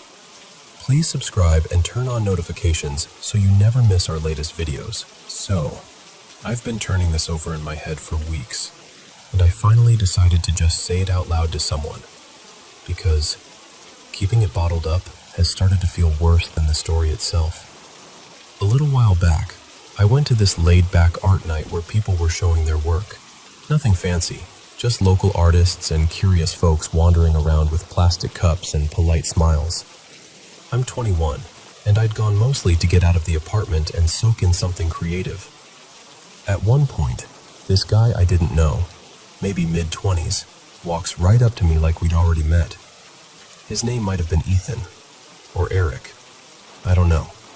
Dark hair, average height, that kind of forgettable, could be anybody face you'd pass in a grocery store. He wasn't acting creepy, exactly, just purposeful. And without much build-up, he handed me this small painting. I remember blinking at it, kind of laughing like, oh, are you selling these? Because that's what I assumed. Artists trying to get their stuff out there. Maybe he was giving away a few pieces to spark interest. But he just shrugged and said, really simply, I thought you'd like it. That was it. It was such a weird thing to say with so much certainty, like he'd picked it out for me specifically. I thanked him because, what else do you do? And honestly, I was decorating my place, so I figured, sure, free art. Why not? The painting itself was nothing special, just these moody, messy streaks, deep green, rusty red, brown, black, abstract. The kind of thing you can stare at and pretend you see meaning in, but mostly it just looks like dark colors fighting each other. I hung it in my bedroom because it matched the vibe, and for a long time, that's all it was. A piece of decor that blended into the wall with my posters and photos. Friends came over. Nobody pointed at it. Nobody asked questions. It wasn't a conversation starter. It was basically invisible.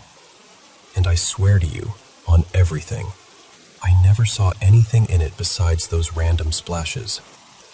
Then last night happened. I've been sick lately. Headaches, this gross foggy feeling, and the kind of exhaustion that still won't let you sleep. So I'm up late, sitting in bed, reading under my little warm lamp. The room is mostly dim, just that soft light and shadows around the edges. And out of nowhere, the painting catches my eye. Not like, oh, I notice it. More like my body noticed it before my brain did. Like something in me snapped to attention. I turned my head and my stomach just dropped. Because the painting wasn't abstract anymore. It had a face in it. A horrible one. I don't even want to describe it too clearly, because thinking about it makes my skin tighten like I'm bracing for something. But it looked wrong. Like a humanoid face melting into the dark paint, with these empty holes where eyes should be, and scratches that suddenly weren't brush strokes anymore. They looked like marks, like someone had clawed them in. And the worst part is how immediate it was. There was no slow realization. No, maybe I'm imagining it. The second I saw it, my heart slammed into my ribs and my whole body went cold. I started sweating and feeling dizzy so fast it was like my nervous system hit a panic button. And I'm not someone who scares easily. I watch horror. I read true crime. I'm that person who can sit through creepy stuff and go, huh, interesting, instead of freaking out. But this wasn't fun scary. This was gut scary. Like my body was telling me, this is bad, get away. I don't even feel proud of what I did next. I just reacted. I didn't stop until it was shredded into ugly pieces, and I didn't even care that I gouged my wooden floor in the process. I scooped up the scraps, ran outside in my socks, and shoved the whole ruined mess into the trash bin like it was something alive I was trying to escape. Then I came back inside and stood there in my bedroom, breathing like I'd sprinted miles, staring at the empty spot on the wall. And the silence after was almost worse, because now I had room to think. I haven't really told anyone. I keep imagining someone looking at me with that careful, worried expression people get when they're trying not to say, "Are you okay?" out loud. So I just sat with it. But it's been eating at me, and I keep looping back to a few things that make it harder to brush off. 1. I've been having these recurring nightmares. People from my past, old faces I haven't thought about in years, showing up furious, like they want revenge, like they're hunting me down. It could be the sickness, the stress, the lack of sleep, but part of me keeps whispering that it's connected. Like that painting brought something in, or amplified something, or just shifted something. 2. I can't stop thinking about the guy who gave it to me. The casual certainty in his voice. I thought you'd like it. Like he knew. I tried calling the venue today to ask if they could tell me which artists attended that night, just so I could match a name to a face, prove to myself this was normal. They said they couldn't share that information, which, fine, I guess, but it didn't help my nerves. And I remember there was a signature on the painting. There definitely was, but I couldn't read it. It was like scribbled initials or a name that didn't quite form letters. So now I'm stuck in this awful in-between place where I'm asking myself two questions at once. Was that some kind of sleep-deprived hallucination? Or did I really see something that was always there, and I just didn't notice until last night? I keep replaying the moment my eyes landed on it, because it felt so real that my body reacted before I could even form a thought. And that's the part that scares me most. How certain my instincts were. I don't know what I'm looking for exactly. Maybe reassurance that I'm not losing it. Maybe someone telling me, yeah, sickness and insomnia can do bizarre things. Maybe someone telling me I did the right thing by getting rid of it. Or maybe I just needed to say it, plainly, to another human being. Because I can't pretend it didn't happen. And I don't think I'll sleep with an empty wall in my room without remembering what used to hang there.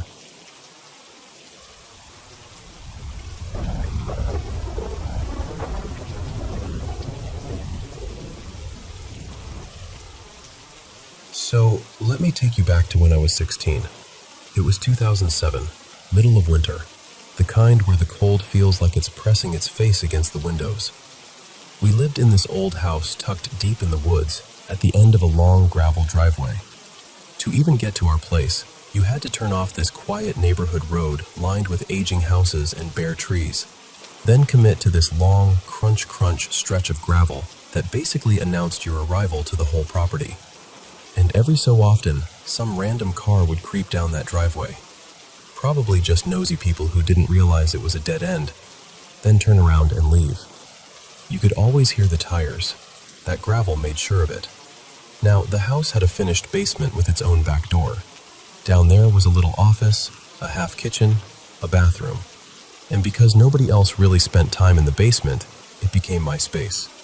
Honestly, it felt like my own apartment. I slept down there most nights. One night, I was up way too late watching TV. Eventually, I clicked it off, rolled over, and closed my eyes. And then, I heard it. A car coming down the driveway. At first, I didn't even care. I remember thinking, great, another lost person. But then the sound kept going, right down the whole driveway, all the way to the front of the house. Tires crunching, gravel popping. Then the car stopped. I heard it idle, then the engine cut off. And then, clear as anything, a car door shutting. That part snapped me awake. I lay there, listening for footsteps or voices, but it was just quiet.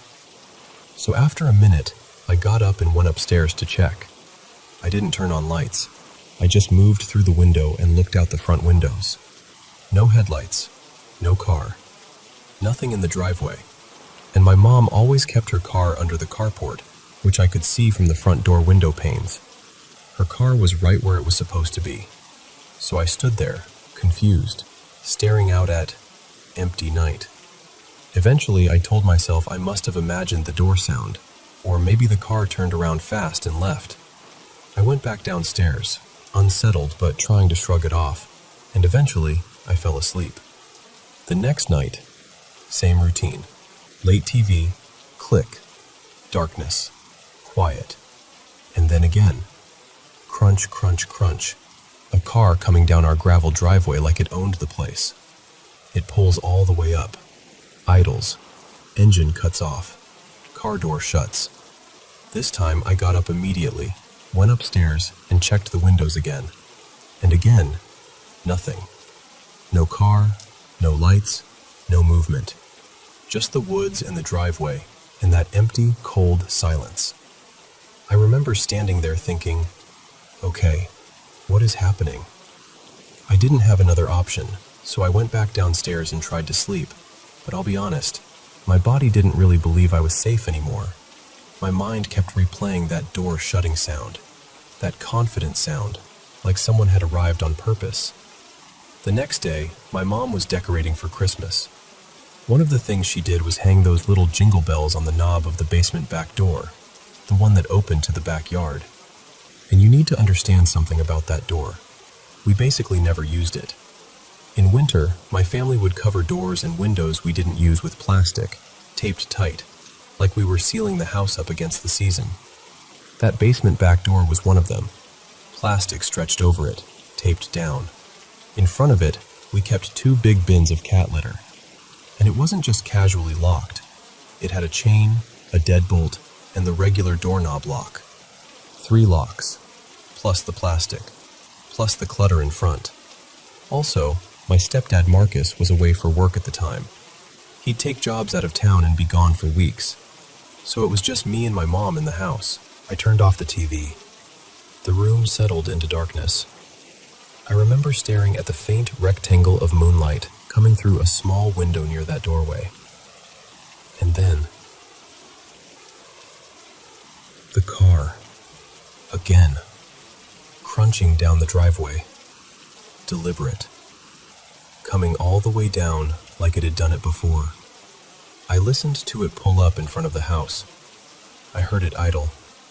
Then the engine cut off. Then the car door shut. This time, I didn't go upstairs. I don't know why. I just couldn't. Something in me said, Don't move. Don't announce yourself. So I lay there, frozen, listening. A few seconds passed, and then I heard the basement back door bells. A soft jingle at first, then silence. Then another jingle, clearer, like someone had touched the knob. Then silence again. Then the bells jingled a third time, longer, as if somebody was testing it, handling it, figuring it out. I felt my stomach drop. I could actually feel my heartbeat in my throat. And I kept staring at that moonlit patch near the doorway, because it was the only thing I could see clearly in the dark. Then, I saw it.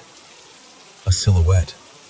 A human shape, just a person's outline, walking casually through the doorway opening, passing in front of that faint moonlight, and continuing into the darker part of the basement where I was lying.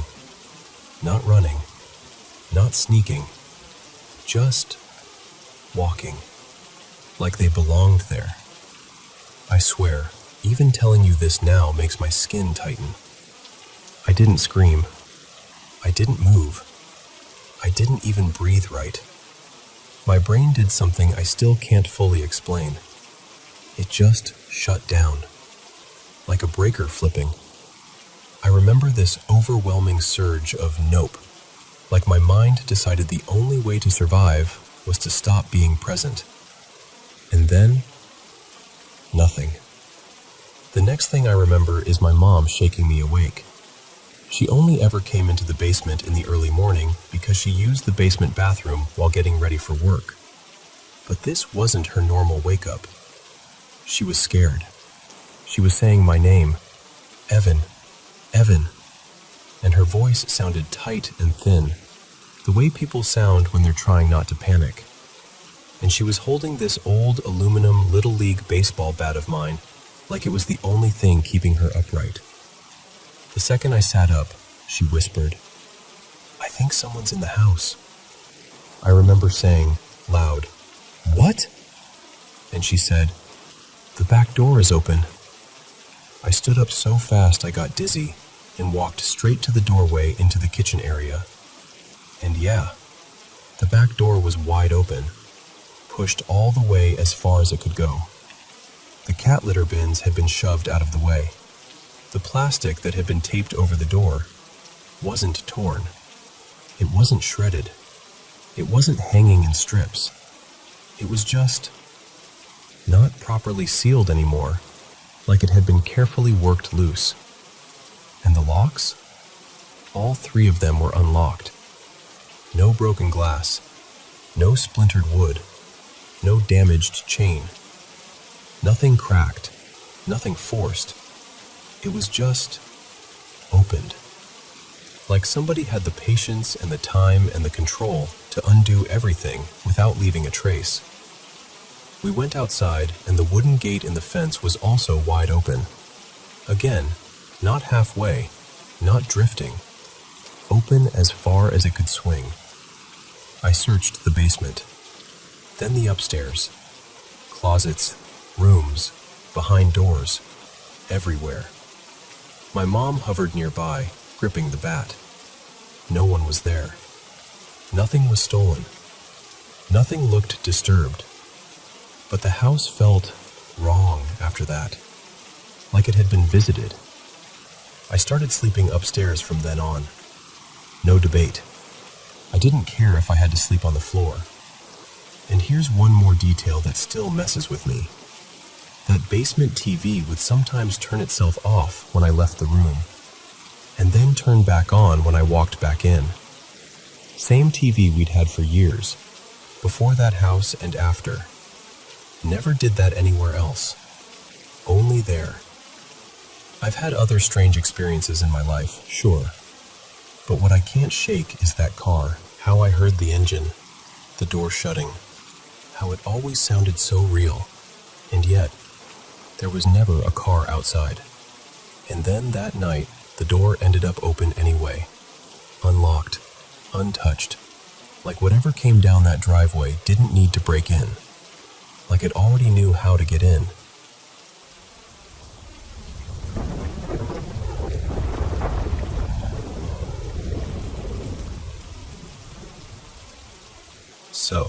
For about 2 years, I worked at a hotel tucked up in the mountains.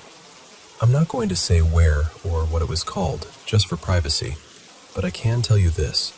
The hotel itself was pretty new, still finding its footing, but the land it sat on had history.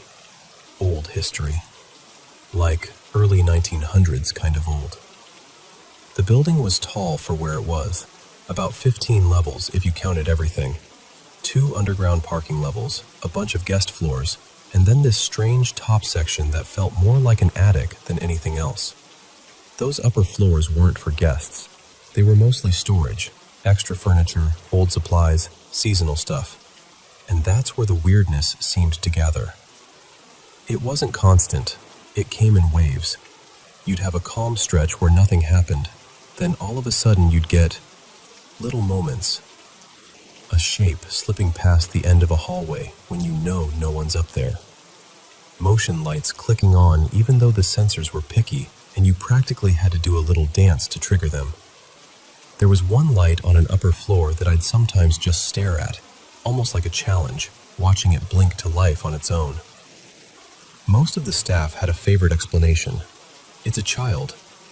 You know how that goes. People love the idea of a harmless ghost kid wandering around. But I never agreed. Because what I felt up there didn't feel human. Not even close. And it didn't feel like the usual horror movie thing either. Nothing that screamed evil. It was more other. Like something that belonged to the place before the building did. The closest word I ever found for it was elemental. Like a presence that wasn't a person, but something tied to the land itself. And I'll tell you why I'm so sure. My mom and I used to do this little thing together. We'd call it our creepy workplace photo exchange. If either of us found a spot at work that felt off, we'd snap a picture and send it to the other like, "Hey, enjoy this nightmare fuel." One afternoon, I decided to go up to those upper storage floors and take a few pictures. I remember standing in the stairwell, aiming my phone toward the hallway, trying to get that perfect angle where the light looked extra eerie. I took one shot, then started up a couple steps to get another. And the second I moved, I got this sudden, sharp feeling, like walking into a room where you're not welcome. Not a thought exactly, more like my body knew before my brain did. So I stopped. I didn't take the next photo. I turned around to head back down, and as I did, this quiet little voice in the back of my mind, almost like an instinct wearing words, went, "Be careful." Later that same shift, I was pushing one of those massive linen carts. You know the ones. Big, heavy, awkward. The kind that always wants to clip door frames unless you're paying attention. I'd pushed those carts through 100 times, maybe 1,000. And that's when it happened. My hand slipped at just the wrong moment, and my pinky got caught between the cart and the door frame. Not a little pinch either, like a clean, brutal smash.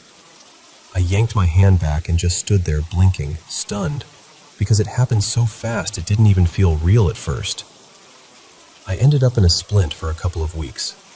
When I told my mom about the timing, about the pictures, the feeling, the warning, she went quiet for a second and then said, "You should apologize, just in case." So I did. After that, I started warning new hires. Hey, don't take pictures up there. Most of them laughed, of course, like I was trying to mess with them. But I wasn't. Then came the second experience, about a few weeks later, and honestly, that's the one that still gets under my skin. I was working on one of the mid-level guest floors, let's say the 9th, maybe the 10th, and I was looking for my supervisor, a guy named Darren. I saw him clearly at the far end of the hall. Same posture, same walk, same uniform. He turned into a room halfway down, and I remember thinking, perfect, there you are. So I followed. I walked straight to that room, pushed the door open, and it was empty. No bathroom running, no closet door moving, nothing. Just a quiet, perfectly normal hotel room with nobody inside. I stood there for a moment, confused, and then went back toward the service area, figuring maybe he'd stepped back out and I missed him. When I got to the storage room, Darren was there, calm as anything, doing inventory like he'd been there the whole time. I said, "Weren't you just down the hall?" And he looked at me like I was speaking another language. He goes, "No, I've been downstairs most of the day. I was on the lower levels." That cold little realization hit me right in the chest. Whatever was in that hotel wasn't just making shadows or tripping lights. It could mimic. There were more things, little incidents, odd feelings, moments that made you walk faster without knowing why. But those two are the ones that cemented it for me. I eventually left that job, and I haven't been back. But I still think about that place sometimes, especially those upper floors that felt like an attic full of secrets. And if there's one thing I'm sure of, one thing I'd bet on, it's this. Whatever it was, it didn't want its picture taken.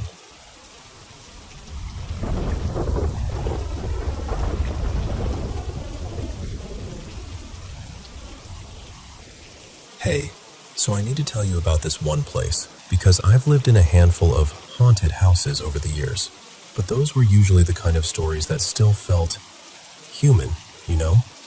Like echoes of people, memories, old grief. This one was different. This was the first time I felt something that didn't belong to us at all. So, back then my stepdad, Marcus, was active duty. He got reassigned to a base in coastal Georgia, and he found this rental house he was weirdly excited about. He texted my mom a bunch of pictures, cute enough on the inside, plain walls, normal rooms. But the outside photo, the second I looked at it, my stomach went ice cold. And I'm not even exaggerating. This thought started screaming in my head, over and over. It's out there. It's out there in the trees. Not about the bedrooms, not the hallway. Only the outside. Only the woods. The house itself was a single-story place at the end of this little circular drive, like a cul-de-sac, and it sat kind of tucked back, trees all around it. With one other house you could barely make out through the branches if you stared hard enough. It felt like we weren't in a neighborhood so much as we were being tolerated by it. The first day we moved in, we were still hauling boxes when this sheriff's deputy rolled up and parked at the curb. He didn't even get out, just leaned toward the window and talked to my mom like they were old friends, saying he'd known the last family who lived there and just wanted to check in. He smiled the whole time too, not in a mean way, more like someone trying very carefully to keep things casual. Then he drove off, and we never saw him again, not once. After that, every time I stepped outside, I'd get this sensation, like my instincts were yelling at me to turn around, like something was watching from the tree line. But it wasn't the usual predator feeling. It felt inviting, like it wanted me to come closer, like it was curious, almost playful, mischievous. And that somehow made it worse, because it didn't feel like it wanted to scare me away. It felt like it wanted my attention. And then the little things started stacking up. I'd be in the living room and catch movement by the windows, tall shapes just passing by, like someone walking past the glass on purpose. At night, I'd hear this soft scratching outside, not like a branch scraping, not random, more like fingers or nails, testing the wall, just out of sight. One night I woke up because something outside sounded busy, like footsteps in the leaves, shifting weight, circling. I got up and went to the window, and I know I shouldn't have, but I did. I pulled the blinds back just enough to see, and there it was, crouched right beneath the window. All I could see was a silhouette, but it was enough. Broad shoulders, bent knees, too tall to be anything normal. If it stood up, I swear it would have been close to 7 feet, and it looked like it was covered in fur. Not like a bear either. The shape was wrong for that. Too upright, too deliberate. I froze so hard I felt sick. And the worst part? It wasn't just there.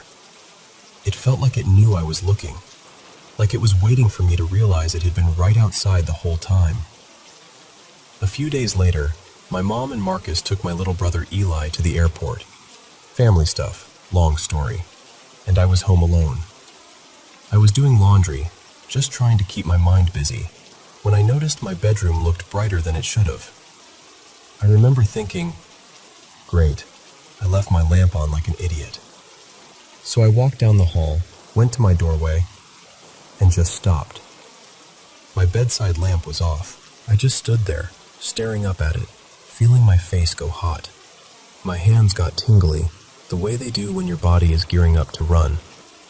I texted my mom immediately. "Did you get my ceiling light fixed?" And she texted back right away. "No, why?" And I didn't even want to answer. Because what do you say? The dead bulb is suddenly alive and I'm alone, and something lives in the woods? I turned it off and didn't go back in that room until they got home. Not long after that, I left for basic training, and honestly, part of me was relieved to be somewhere with lights, noise, people, rules.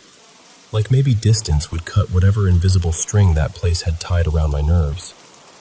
But my mom, Danielle, kept texting me updates. She said the scratching kept happening, the footsteps around the house at night, the window walker shadows, same stuff. And then one night, she and Marcus were standing by the front door talking, just normal end-of-the-day stuff, and they both heard someone sprint up onto the porch. Heavy steps, fast, like whoever it was came charging right at the door. Then the doorknob rattled, hard, like someone was trying to get in. Marcus yanked the door open immediately, like no hesitation, and there was nothing. No person, no animal, no movement, just the porch light washing over empty boards, and the wood sitting back in the dark like it was holding its breath. We moved eventually, and we never got answers. No sightings that turned into proof. No tidy explanation. Nothing you can point to and go, "Oh, it was just this." But I know what I felt there. I know what I saw crouched under that window. I know that the woods didn't feel empty. They felt occupied. And if I'm being honest, I don't think whatever it was ever meant to hurt us. I think it was just there, and it didn't like being ignored.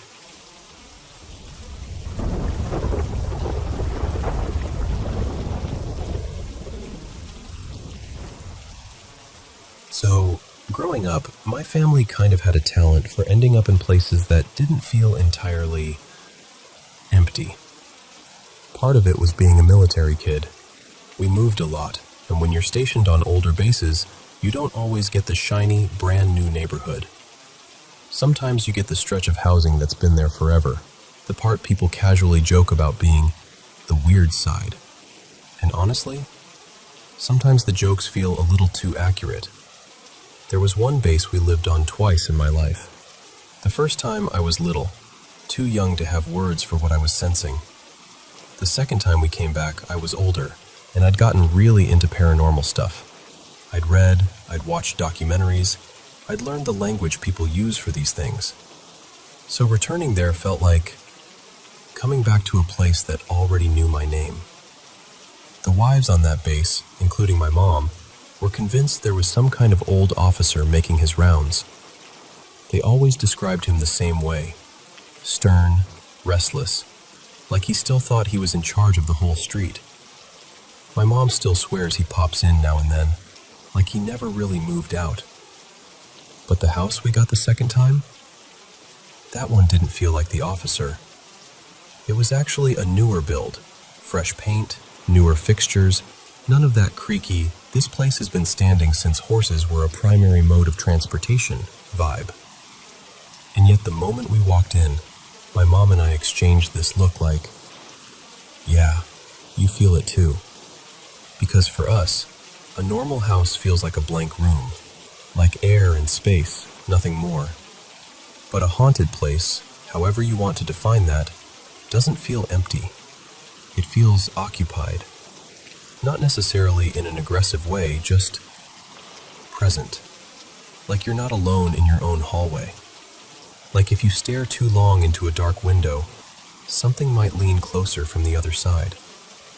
In that house, the main thing I felt was this constant sensation of someone standing right behind me. You know that feeling in scary movies where the camera shows something behind the character's shoulder, and you're screaming at the screen, but the character turns and there's nothing there?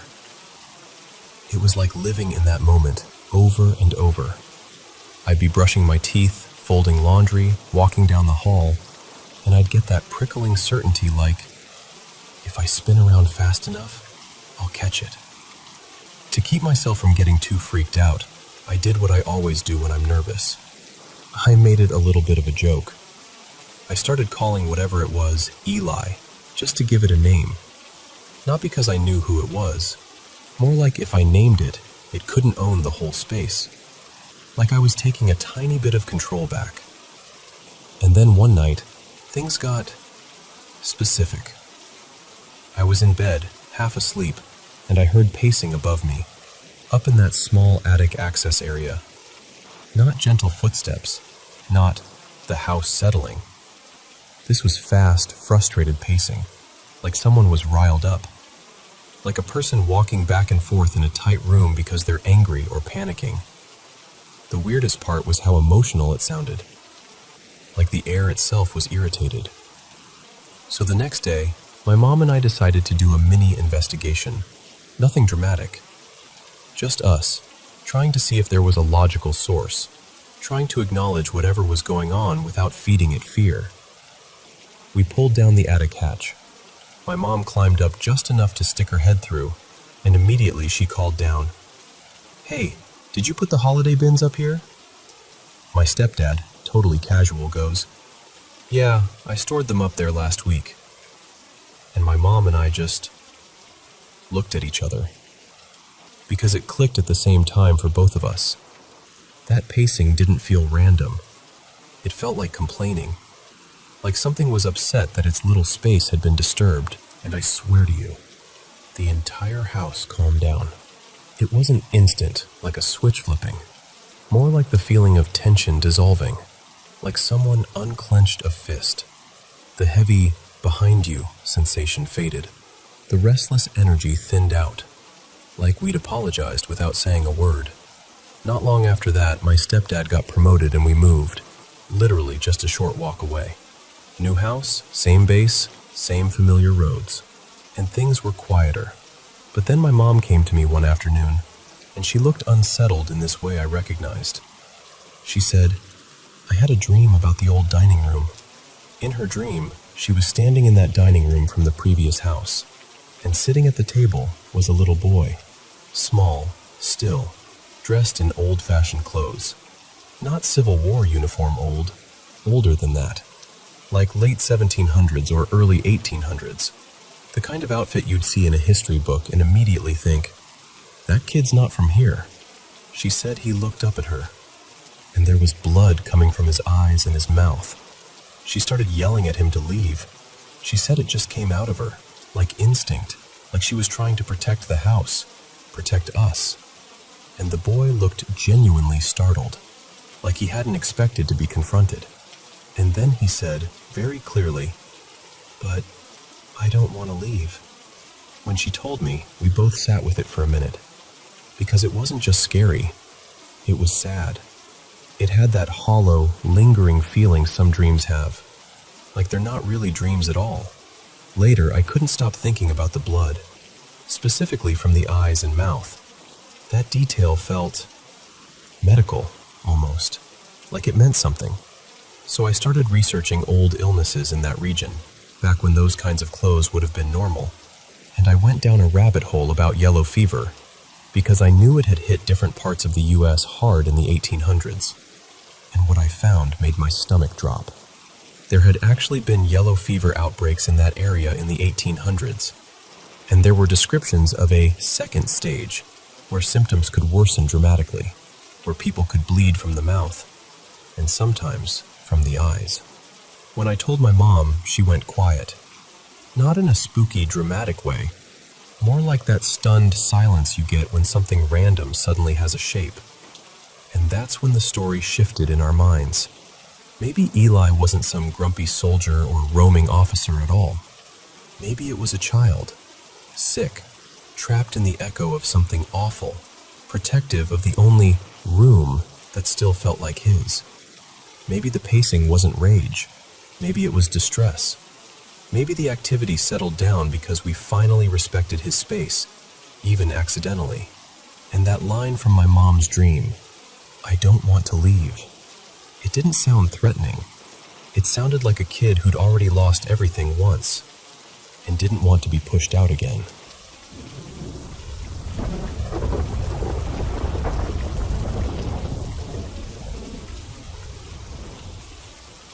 So, I told my parents this years ago, and they laughed it off. Said I was just a kid with an overactive imagination. And look, maybe I was. I'll even admit some details have blurred together over time, and I've probably fixed parts of it in my head so it makes more sense. But I'm still telling you, something happened, and it stayed with me. I must have been around 7 or 8. It was early, like right before school. That weird in-between time when the house is quiet and the TV feels louder than it should. I was sitting on the carpet with a bowl of cereal, flipping through channels, half awake. And then this commercial came on. No logo, no narrator, nothing cheerful. Just this completely white room, empty like a hospital hallway, but even worse. No corners, no furniture, just blankness. There was a door, but it almost blended into the wall like it had been painted over 100 times. The door opened, and something came through. It looked like a man at first glance, human-shaped enough that my brain wanted to label it that way. But he was wrapped in these dark bandages, tight and uneven, like someone had hurriedly bound him up. His skin was pale, almost chalky, with patches that looked irritated, kind of pink-red, like raw, cold skin. And his eyes, bright, icy blue. The only normal thing about him, and that somehow made it worse. What I can't shake is the way his limbs looked. Too long, too thin. And he didn't have hands or feet, no fingers, no toes. But it wasn't like an injury, you know? There were no stumps. The ends of his arms and legs were just flat, clean, like they'd been pressed smooth. And while he moved closer, slow at first, this music started. Not a melody, more like a warped, swelling sound that felt like it was crawling under my skin. It got louder the closer he got, like the room itself was amplifying it. I remember standing up so fast my cereal bowl tipped over. I didn't even change the channel. I shut the TV off completely and bolted to get ready for school, heart hammering like I'd done something wrong just by seeing it. And honestly, if that was the end of it, I could have written it off as a creepy late-night ad that aired at the wrong time, or my brain glitching because I was a sleepy kid. But it wasn't the end. A couple months later, 2, maybe 3, I was exhausted one morning and fell asleep in this old armchair in our living room. One of those accidental naps where you don't even remember closing your eyes. And then I'm dreaming, but it doesn't feel like a dream. It's nighttime. The house is dark. I'm stuck in the chair, like my body is made of wet cement. I can't move my arms, can't sit up, can't even properly turn my head. And from the entryway, I hear something. Little noises at first, like someone fumbling with the door. Then silence. Then a sound that makes my stomach drop even now thinking about it. Not footsteps, not normal ones. More like something hard tapping against the floor, like bone or concrete smacking tile. Slow, uneven, wobbling closer. I'm staring into this dark passage in the house, the one that always scared me as a kid, and I see a silhouette, barely outlined by shadow. It's moving toward me with this off-balance sway, and then it leans forward into what little light there is, and I recognize it immediately. Same bandages, same pale skin, same blue eyes.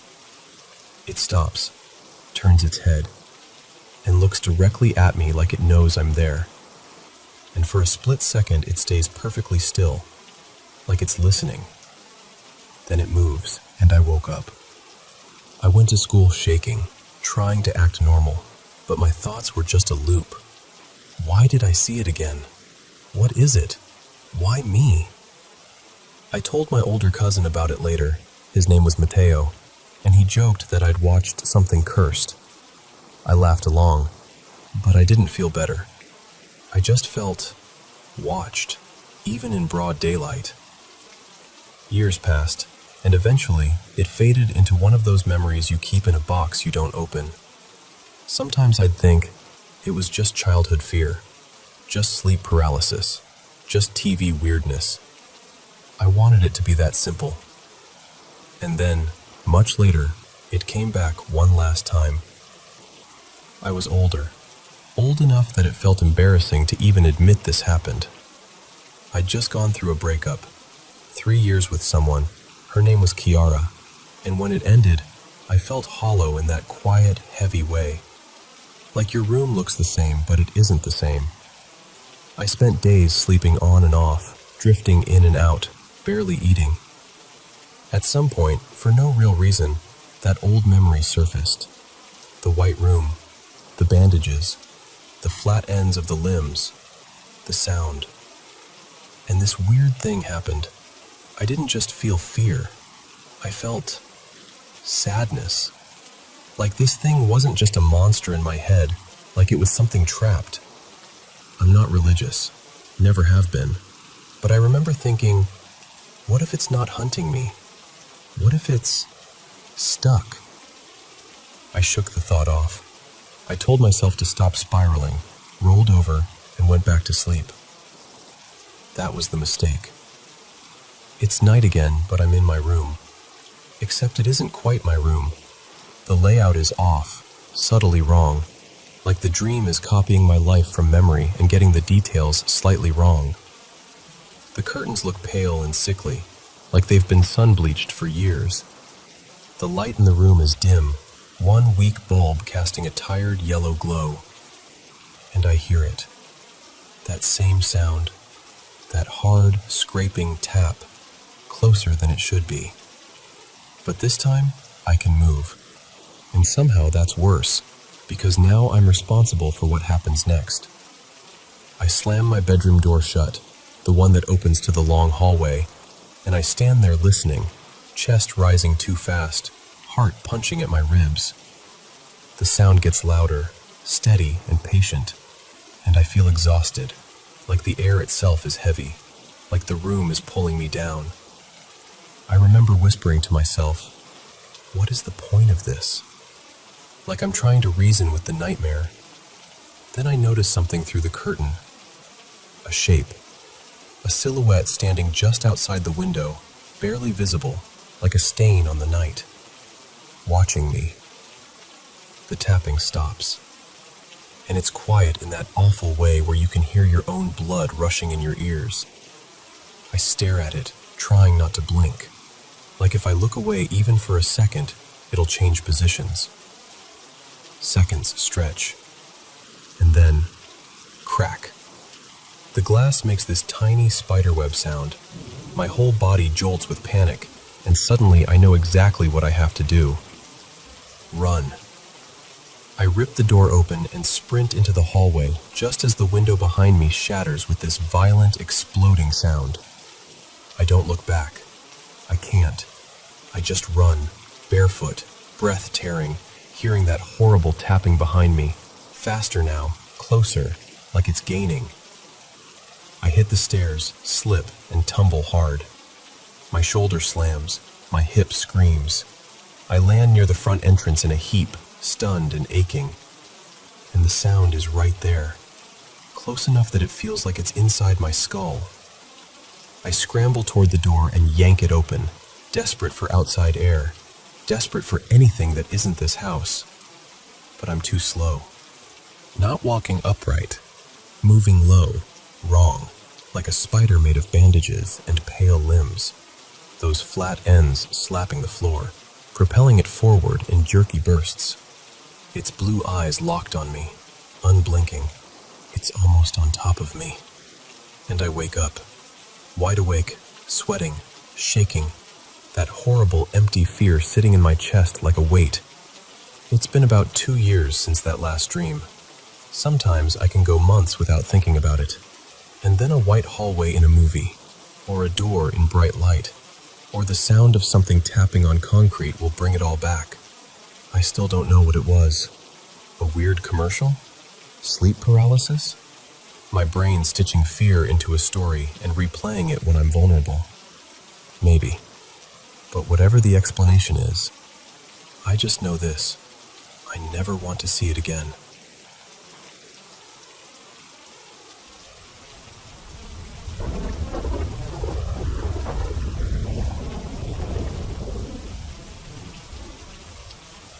So, this was back when I was in 7th grade, around 12 or 13, and I was way too fascinated with paranormal stuff for my own good.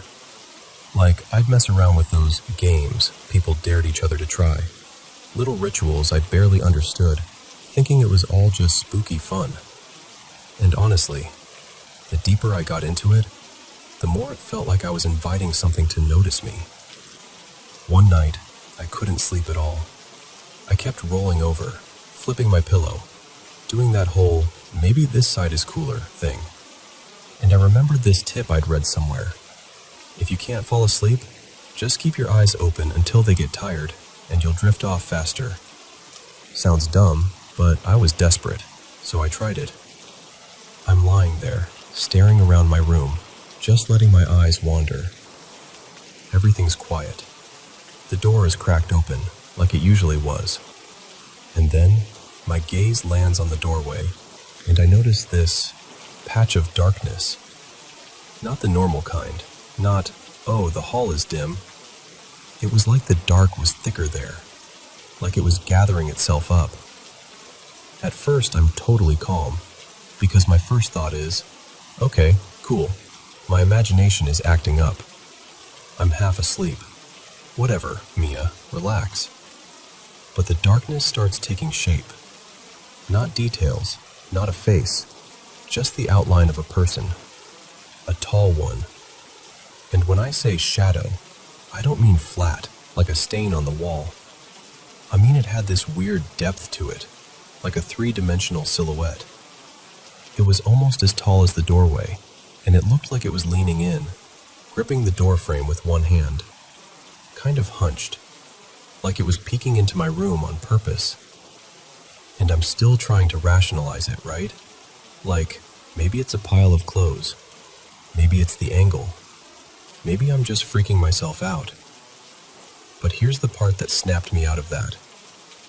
Across from my room was this little stretch of hallway, and there was an outlet on the wall with a nightlight plugged in. One of those tiny ones that's always on. My dad never turned it off. Ever. I could usually see that soft glow from my bed, even with my door barely open. But I couldn't see it, because that thing was standing exactly where the nightlight should have been shining. It wasn't just dark. It was blocking the light, like something solid was between me and it. The moment I realized that, my stomach just dropped.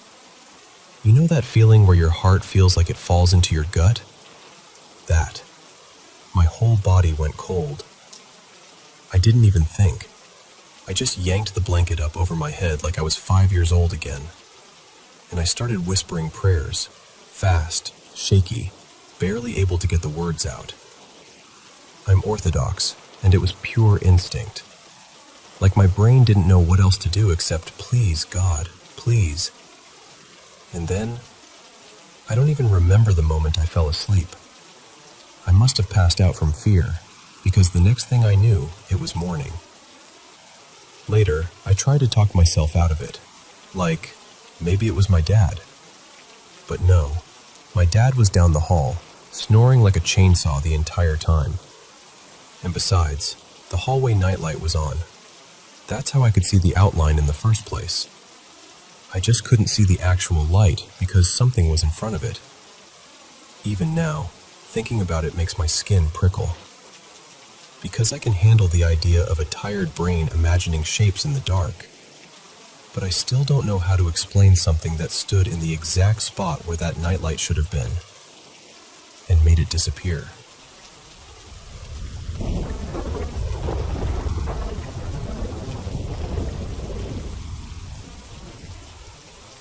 So, I'm just going to talk to you like I'm sitting across from you at a kitchen table, okay?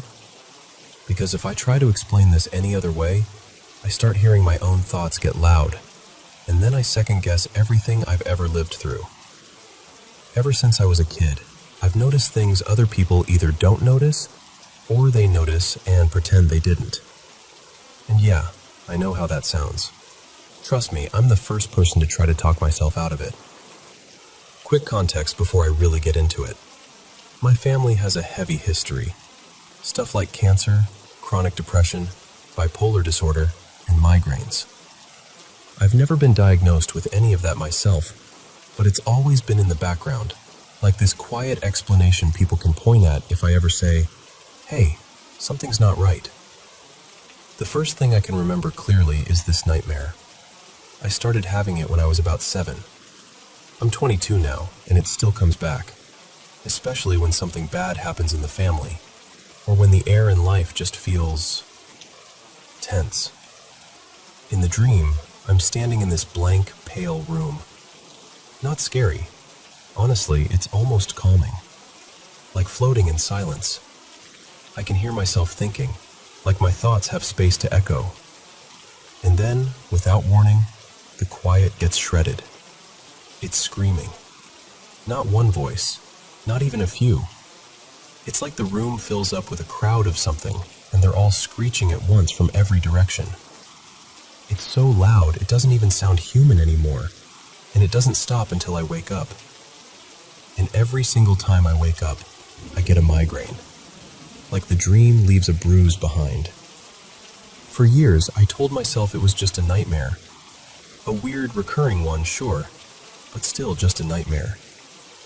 Then one afternoon, I mentioned it, casually, to this woman named Marisol, a friend of my grandma's.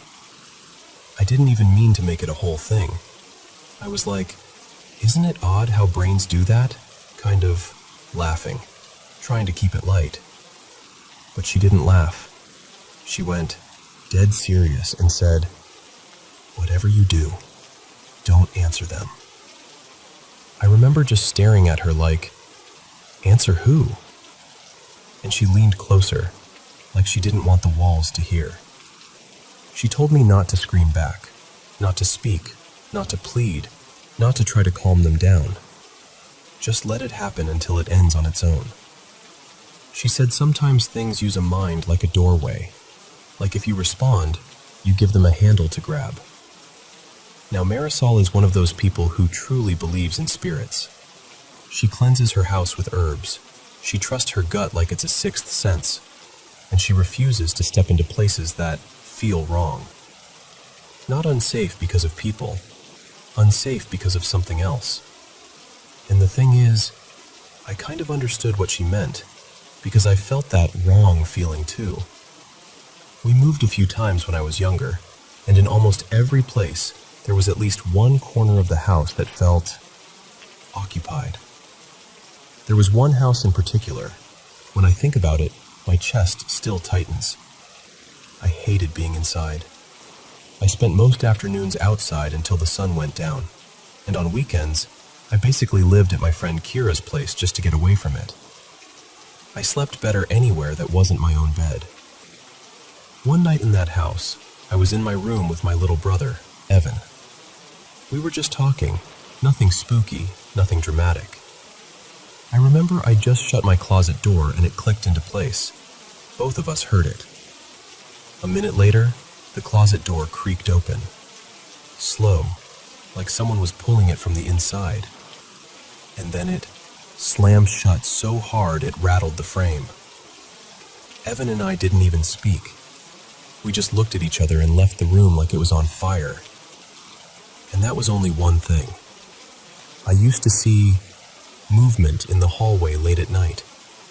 like a person walking toward the bathroom. I'd get up thinking it was my mom or Evan, but when I checked, nothing.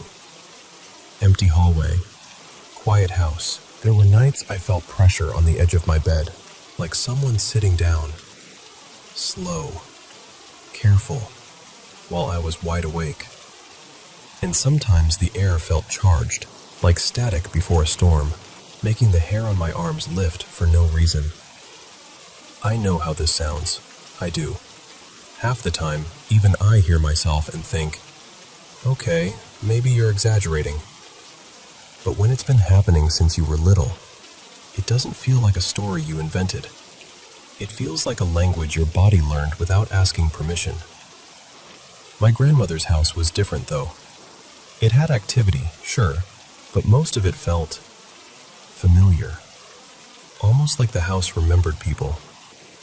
In her backyard, I used to see shadows slipping between the trees, not someone standing in the dark, more like shapes moving where nothing should move. And inside the house, there was this tall figure I'd see sometimes in the hallway near her bathroom. Tall, like around 6 feet. Solid. There was a sharpness to him, like he carried authority. Strangely, he didn't scare me. It was more like noticing someone leaning in a doorway at a family gathering.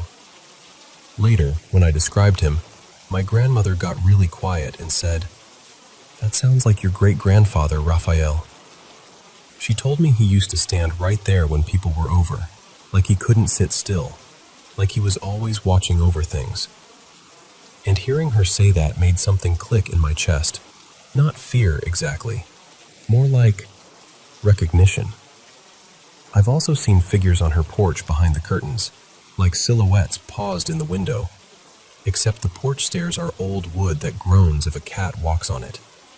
There's no sneaking up those steps, and still, there'd be someone-shaped darkness behind the curtain with no sound at all.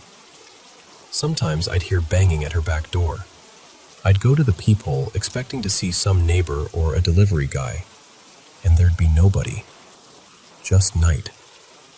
Still, most of the time, whatever was around her house didn't bother us. It was like they had their routines, and we had ours. Until tonight. Tonight I walked out to leave, and the second I stepped off the porch, I saw something in her backyard that didn't belong in the list of things I'm used to. It wasn't an animal. It wasn't like the drifting shadows I'd seen out there for years. And I don't even know how to say it without sounding ridiculous, but this one was different because it noticed me. It didn't have eyes. No face, no features. Just a shape, darker than the dark around it. But when I looked at it, I knew, absolutely knew, it was looking directly at me. The other shadows never did that. They moved like I wasn't there, like I was watching weather. This one felt aware, focused, like a person turning their head when you say their name. My stomach dropped so hard I felt nauseous. I got into my car, locked the doors immediately, and I kept my eyes on it while my hands shook on the steering wheel.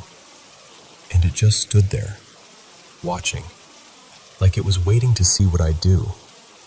When I pulled away, I glanced in the mirror, and I swear it tracked the car as I left, like it was following me with its attention.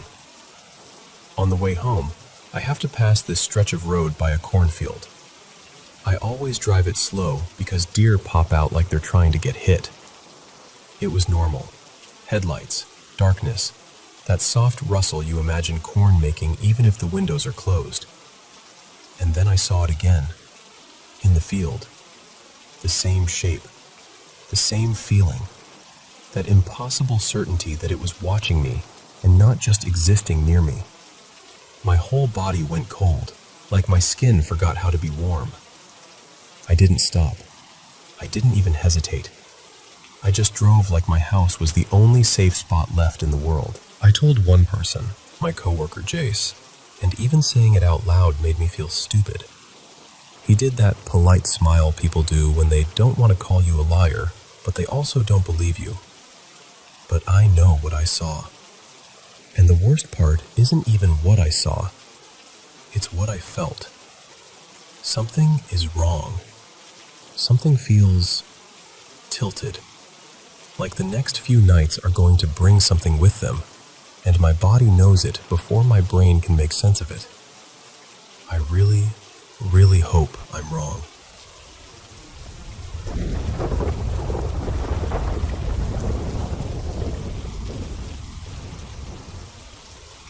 Hey, so I've always been a ridiculously intense dreamer.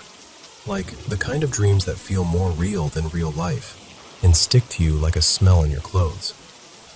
For years I've been writing them down, comparing them, tracking patterns. Honestly, probably since I was a kid. It's partly just how my brain works, but it's also because I'm the kind of person who can't help trying to understand things.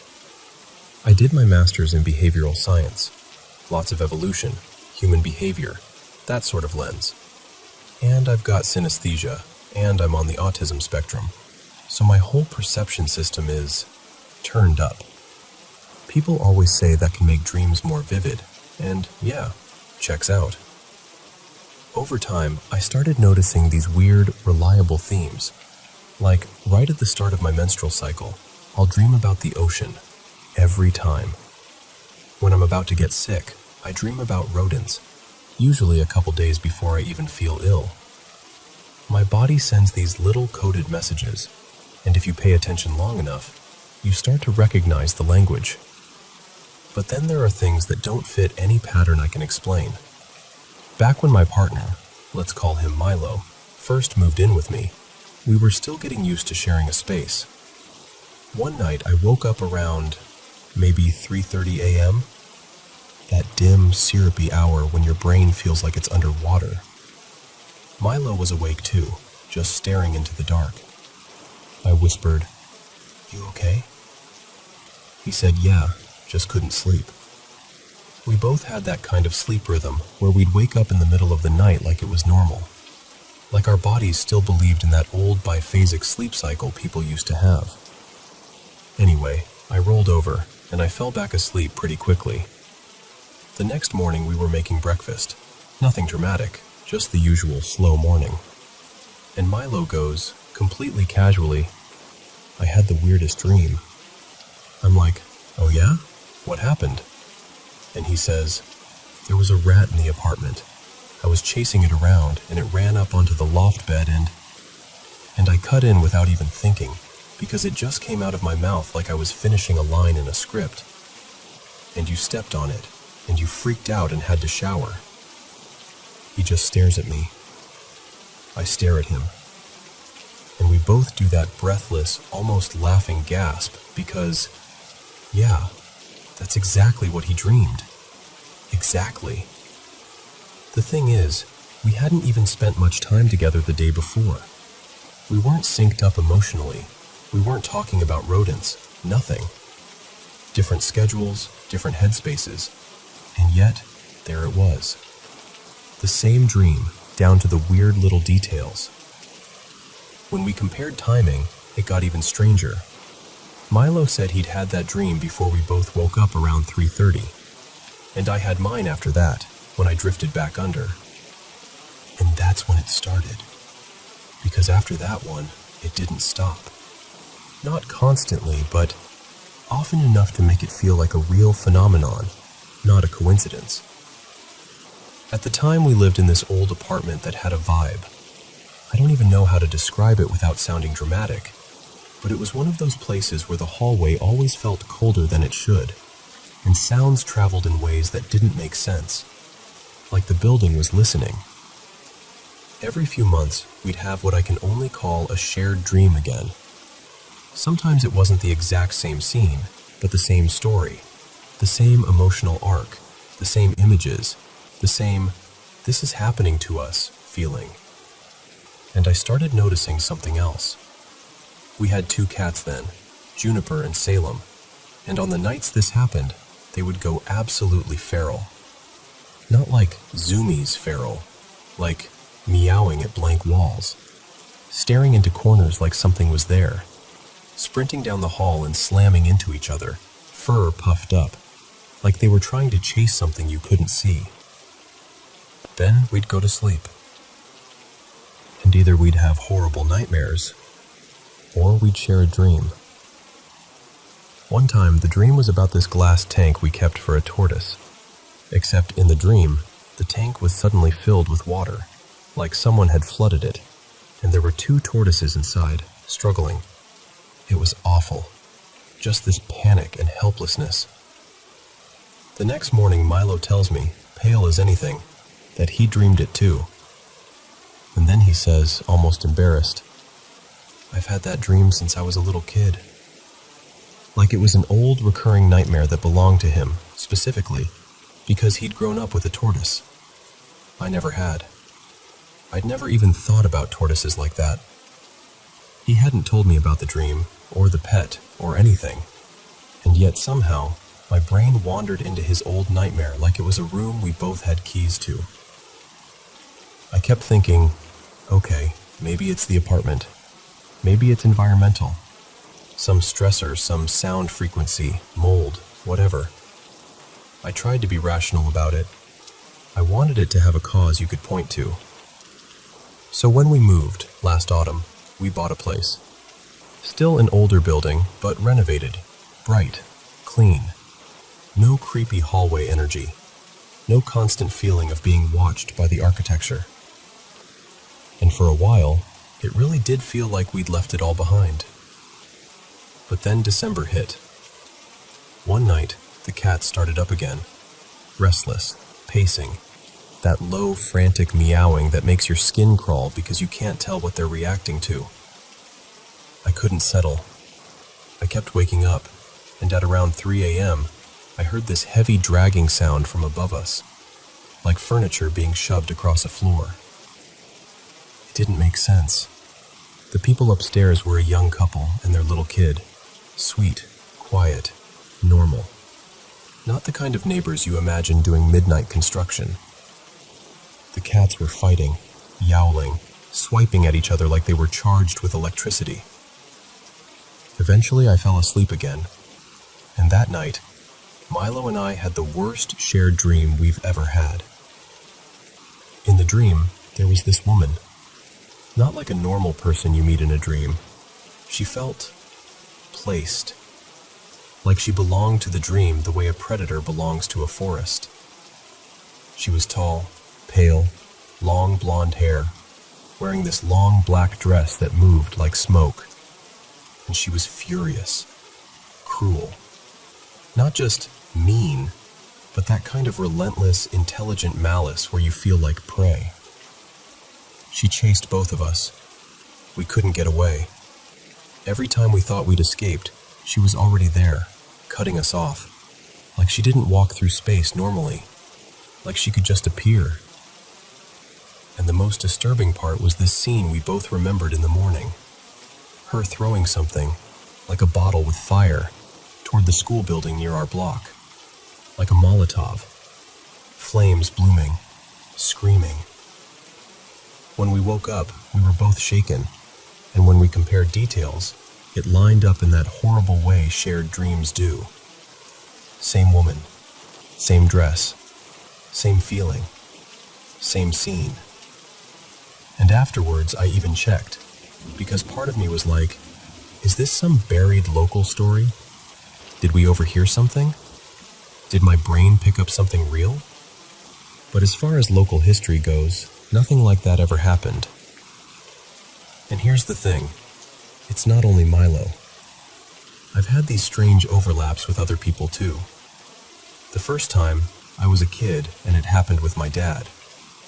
We were playing this video game together at the time, and we both dreamed the same weird sequence about it, like our minds were continuing the game after we shut it off. Then nothing for years, and mixed into all of this, I've always had my own private dream oddities too, like dreaming about a place, and then finding out later something real was there. One time I dreamed I was searching for something in my grandmother's library, running my fingers over the spines like I was hunting for a hidden compartment. Then later, during the holidays, she casually mentions that she keeps her most important documents tucked behind books in that exact room. Or this other recurring dream I've had since childhood, going back to an old family house, walking into the kitchen, and there's an old man at the stove. He's always there. Greasy hands, muddy shoes, like he walked straight out of wet earth. He never speaks, never hurts anyone. When I was little, he terrified me. Now it's more like, oh, you're here again. Like he's not a villain, just a fixture, a constant. And I know how this sounds, believe me. I'm always trying to hold it up to the light from every angle. Science, psychology, sleep stages, priming, coincidence, all of it. I want it to fit into something explainable. But the honest truth? Sometimes it feels like my brain is picking up strange wavelengths, like radio static from other people's dreaming minds. I'm a natural lucid dreamer too, and I mess with that threshold between waking and sleeping, sometimes on purpose, sometimes by accident. There are nights where I slip into this state where it feels like my whole brain is vibrating. Not metaphorically, literally like a phone buzzing near your head, or a cat purring right beside your skull. Even though I know, logically, that isn't how brains work. But it happens. And when it does, I can't shake this feeling that there's a layer of reality right up against ours, thin as paper.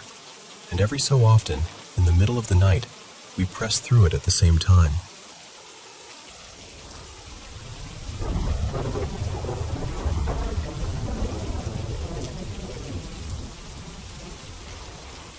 So, let me tell you about my youngest daughter. I've adopted 3 kids, and my littlest, her name's Mila, has a pretty significant disability. She turns 2 this February. Physically, she can't do much on her own, and she doesn't speak with words, but honestly, she's got this huge, sparkling personality. Like, she loves people, she lives for attention, and she's hilarious in this very mischievous way. She'll babble at full volume on the train like she's hosting a talk show, and if her brothers get too close, she'll absolutely go for their hair like, "Come here, you." She's just so her. And I'm a big disability advocate, so I've never been the kind of parent who sits around praying for a miracle fix. I don't love the whole cure narrative. If Mila learns new things, wonderful. If she doesn't, she is still, completely, already perfect to me. But here's where it gets strange. People started telling me they'd had dreams about her, and in these dreams, she was moving, like mobile. At first, I brushed it off. I tried to be practical about it, you know? Brains do that. People dream in symbols. Some folks haven't spent much time around disabled kids, and maybe their mind is just trying to file it somewhere. Plus, I used to work as a personal assistant for a woman who was quadriplegic, and she once told me that people would sometimes casually say, "Oh, I dreamed you were walking," like it was no big deal. So I thought, okay, humans are weird, dreams are weird, whatever. Except, it didn't stop. It started getting specific. One night I was staying over at my partner's place with Mila. He's my partner, Eli, and his apartment is still kind of new, like that clean, sharp, modern kind of place. I put Mila into the little crib we keep there, and she was having a harder time falling asleep than usual. Eventually she did, but then about an hour later she woke up crying. So I picked her up and rocked her against my chest, just swaying and whispering to her, doing that tired parent thing where you're barely awake, but you'd still do anything to make them feel safe. She settled. She fell asleep again. After that, Eli and I were sitting there, quietly talking, and we joked, half laughing, half whispering.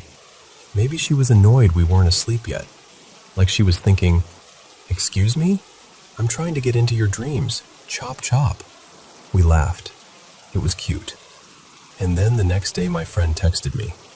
She said, "This is going to sound insane, but I had a dream about Mila." And I was like, "Okay, sure, join the club." But then she said, "In the dream, Mila asked if she could borrow my body for a little while. Like she wanted to see what it feels like to be her." And listen, this friend Renee is not dramatic. She's not woo-woo. She doesn't send texts like that. So I immediately sat up. Renee told me that in the dream, she became Mila. Not like watching her, Not like a normal dream where you're observing. She said she was inside Mila's body, looking out through her eyes. And then she started describing what she saw. Not vague stuff, not a room or a house. She described details, tiny, dumb details that made my stomach go cold. She described the balcony railing, matte black, with green-tinted glass panels. She described the angles of the living room, where the light fell, the layout, all from a low perspective, from Mila's perspective. Here's the thing. Renee has never been to Eli's apartment, not once. She's never even seen photos. She didn't know we'd stayed over. She didn't even know there was a crib there. But she described it like she'd been standing in that space, looking around, like she knew it. And then she said, "And you came and picked me up." That's when I stopped being able to shrug it off. Because after that, it kept happening. It's not just my close friends. Random coworkers have stopped me in the hallway at work, people I barely talk to, and they'll say, "I dreamed of your little one." And then they'll laugh awkwardly, like they're embarrassed. And then they'll add, "She was so naughty in the dream." Always that word, naughty, cheeky, mischievous. And in the dreams, she's always moving in some way, rolling, crawling, scooting, standing, trying to at least. Not as some sad, "look, she's fixed" kind of thing, but like she's using it for comedy. Like mobility in the dream is just another tool in her little prank kit. And I started noticing something else. Mila wakes up when I wake up. I can wake in the middle of the night and try to stay totally still, eyes closed, not moving a muscle, because I'm curious, right? I'm testing it. And every single time, within 10 minutes, she stirs. Then she wakes. Like she knows. Like she's been with me wherever I just went. Then today, this part made me laugh and kind of choke up at the same time. I had a dream of her rolling across the floor, just zooming around like she owned the place. And when I woke up, my oldest son was already awake, and he looked at me and went, completely serious, "Mom, I dreamed Mila was rolling." Like it was the most normal thing in the world. Like he was just reporting the weather. Sometimes the dreams aren't even about movement. Sometimes it's her attitude. Like in one dream, we were on the metro and she was proudly declaring, so smug, "I'm the prettiest girl on this train," even though she wasn't sitting upright the way people expect.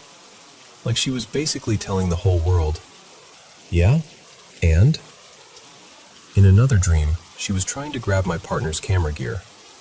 Eli's a filmmaker, and in the dream she kept insisting she needed to carry his lenses, like she was his tiny assistant, bossing everyone around.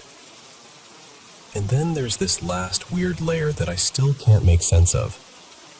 People in our neighborhood, parents at the playground, sometimes casually say things that imply they know my boys have a sister. Not in a creepy way, just familiar. Like they'll say, "Oh, how's their little sister?" Or, "Are you bringing the baby girl out later?" Even though I've never met them, and Mila hasn't been there, and I've never introduced her or even mentioned her. And I'll just stand there, smiling politely, while my brain quietly goes, "How do you know she exists?" So yeah, that's my life lately. I don't know if she's just unforgettable, and people's brains are doing that human thing where they fill in the blanks. I don't know if it's coincidence stacked on coincidence stacked on coincidence. But sometimes, late at night, when I wake up and feel the world go still, and then, a few minutes later, I hear her stir, I can't help but wonder, is my little Mila somehow slipping into people's dreams? And if she is, I mean, of course she's being cheeky in there too.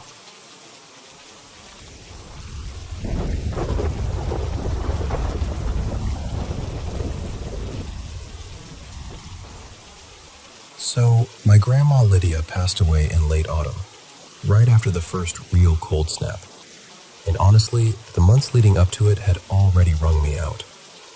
When she died, it felt like the year finally leaned in and said, "Yeah, I'm not done with you yet."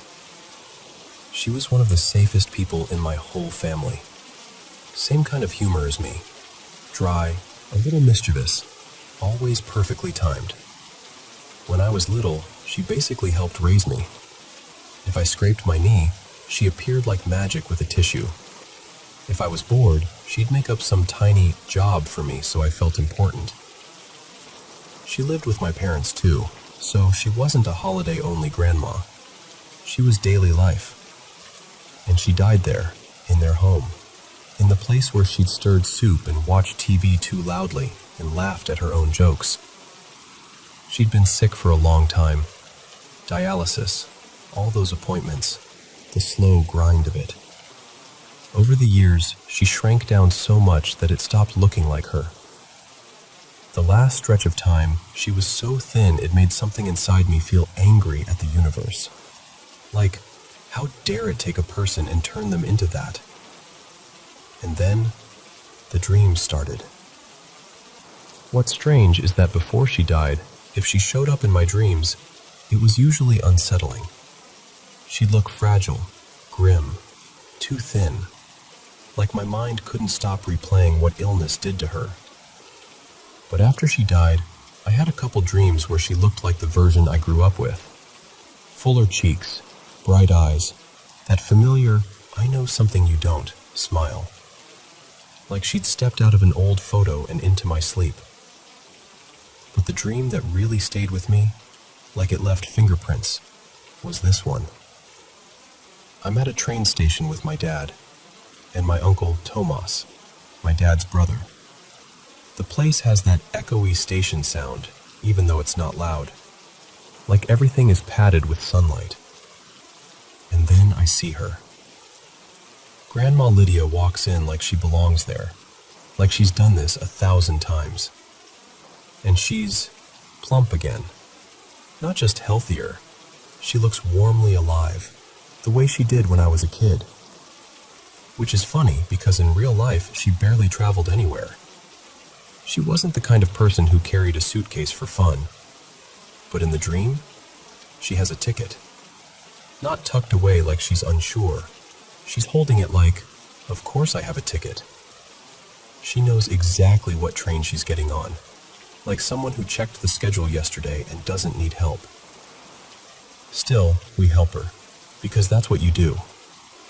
My dad and uncle and I walk her toward the platform.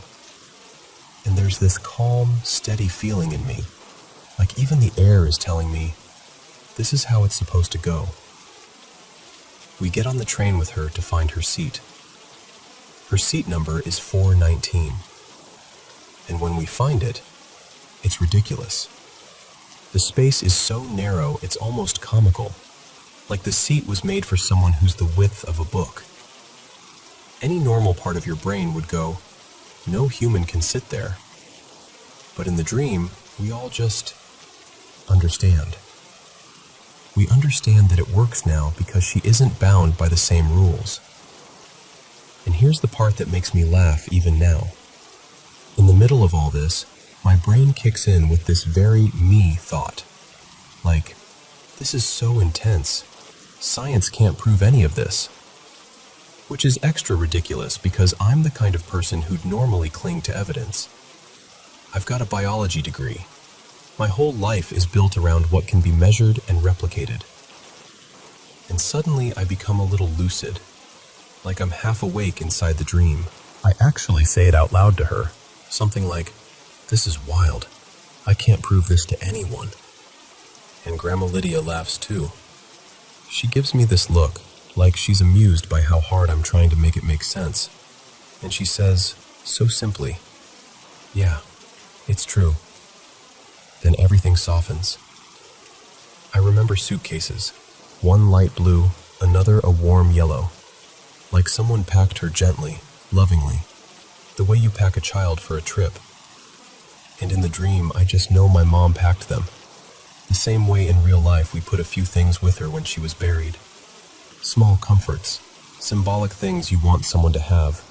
even if you don't fully know why. The train itself looks old, brown wood, kind of worn in, like it's been doing this route forever. The seats are in rows of 3. The corridor is wide and yellow, almost glowing. There are little soft lights everywhere, blurry and warm, like the world is filmed through tears. Not sad tears, just that shimmering kind, the kind you get when something is tender and final at the same time. We help her to her place. No panic, no begging, no dramatic goodbye. Just this steady, sunny quiet. And then, this is the only way I can say it, I send my grandma off on a train.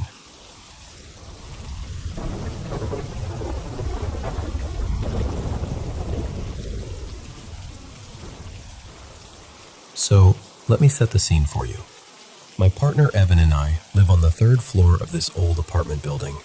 4 floors total, built back in the early 1930s. The kind with thick doors and creaky little secrets in the corners. We've only been here about 5 months, and honestly, nothing has really happened, except for a couple of moments that keep stacking up in a way that makes you pause. The first thing was a while back. One night, we both woke up around 2:40ish in the morning, like fully awake at the same time, and we could hear what sounded like someone in our kitchen. Like, not footsteps, but that very specific sound of silverware clinking. Like somebody was sorting forks and spoons, maybe rinsing them. The whole tiny metal noise orchestra. We didn't jump up right then, because you know how apartment buildings are. Half the time you're hearing someone else's keys, someone else's cabinets, someone else's life. But later that morning we both brought it up, separately, and just kind of stared at each other like, okay, so you heard it too. We laughed it off, mostly. We said it was neighbors. But even then, it didn't quite sound like neighbors. Then yesterday afternoon, something happened that I'm still trying to explain away, because my brain really likes neat explanations. I was in the bathroom, glamorous, I know, and our cat Miso was batting around one of his little toys outside the door. Our toddler Nora was asleep in the other room. Quiet apartment, normal day. And then I heard what sounded like little toddler noises, like a soft babble, the kind you instinctively react to. And right after that, I saw this quick shadow pass by the doorway. It looked exactly like a small kid running past. My stomach dropped for half a second, because my first thought was, she's awake. But before I could even do anything, Miso sprinted back from that direction, making this sound he does sometimes.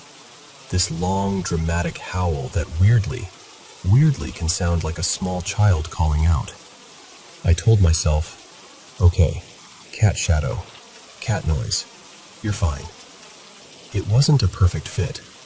The shadow didn't feel very cat-shaped, but I forced it into place because I wanted it to make sense.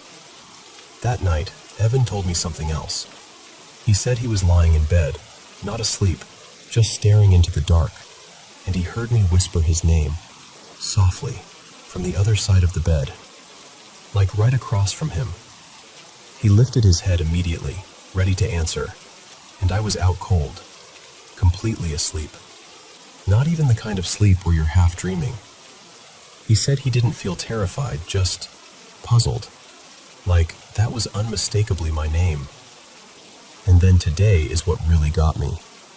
I was sitting on the floor playing with Nora.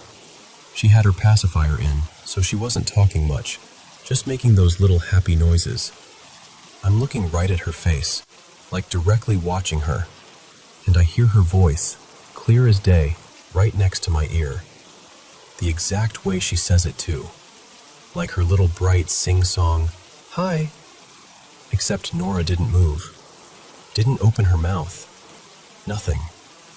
And I swear to you, this wasn't a shadow, and it wasn't the cat, and it wasn't me half asleep. I was wide awake, staring at my child's face, and the sound happened right by my ear. So I tell Evan, and he goes quiet for a second, and then he says, super casually, like he's mentioning the weather, "You know, They told us about the kid who died on the stairs between the third and fourth floor. And I'm like, they who? Told us when? What are you talking about? Which is almost worse, right? Like, where did that come from?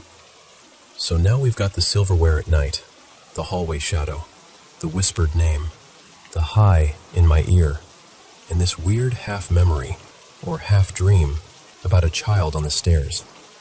And the strangest part is, neither of us feels threatened. It's creepy, yes.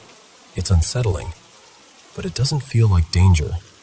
It feels more like something brushing past us, trying to be noticed. Like a presence that's curious, but not cruel. The timing is what really gets me. We were supposed to go away this weekend, but we turned down the trip for unrelated reasons. Just a gut feeling and a few annoying logistics. And now I keep thinking, if we had gone, would something have happened? Would we have missed something important here? Or avoided something out there? I don't know. I'm not saying I think we were saved from anything, but my mind keeps circling that thought anyway. So that's where we're at. An old building, a third-floor apartment, a handful of moments that don't add up. And honestly, I'm just sitting with it, trying to figure out what you do when your home starts feeling like it's quietly telling you a story you didn't ask to hear.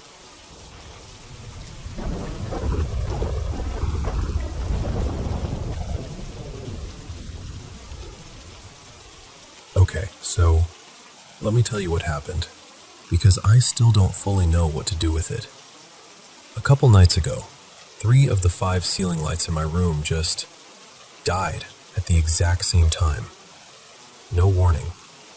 I flipped the switch a few times, checked the obvious stuff. Nothing. For 2 days, those 3 bulbs stayed completely dark, like they were just done with me. Then last night, technically super early morning, around 2:40-ish, I'm at my desk gaming with my headset on, totally locked in. And the light closest to me, one of the ones that had been dead, suddenly comes back to life.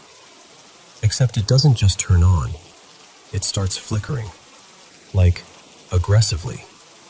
Not the casual, bulb is old kind of flicker. This was rapid, sharp, in-your-face strobing, right above me. Like it was trying to be noticed. At first, I ignore it because I'm mid-match, and honestly, my brain just goes, cool, the bulb's glitching. But it keeps going. 5 minutes, 8 minutes, 10, and it's the closest light to my desk, so it feels personal, like it's hovering right over my shoulder. Eventually, I get so annoyed that I do that thing you do when you're trying to make yourself laugh instead of getting freaked out. I look up and go, half joking, "All right, knock it off, Milo. You're driving me nuts." And I swear to you, the second I said that, the light shuts off. Just instantly. Like it heard me. Like it was waiting for that exact moment. I just sat there blinking at the ceiling like, no way.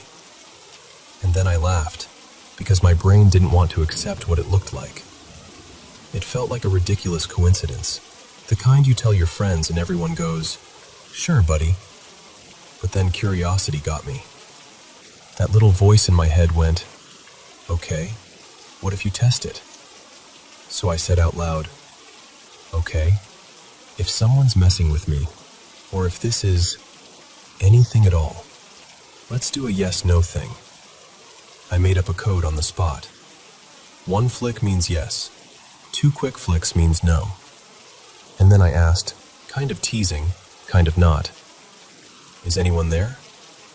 And after a beat, like a second, flick. 1 single flick. And that was the moment I got that cold rush down my back. Not like horror movie panic, more like my body reacting before my brain could explain it. So I tried again, because I didn't want to let my imagination run away with me. "All right, are you a ghost?" Same code. 1 flick for yes, 2 for no. A pause. Flick.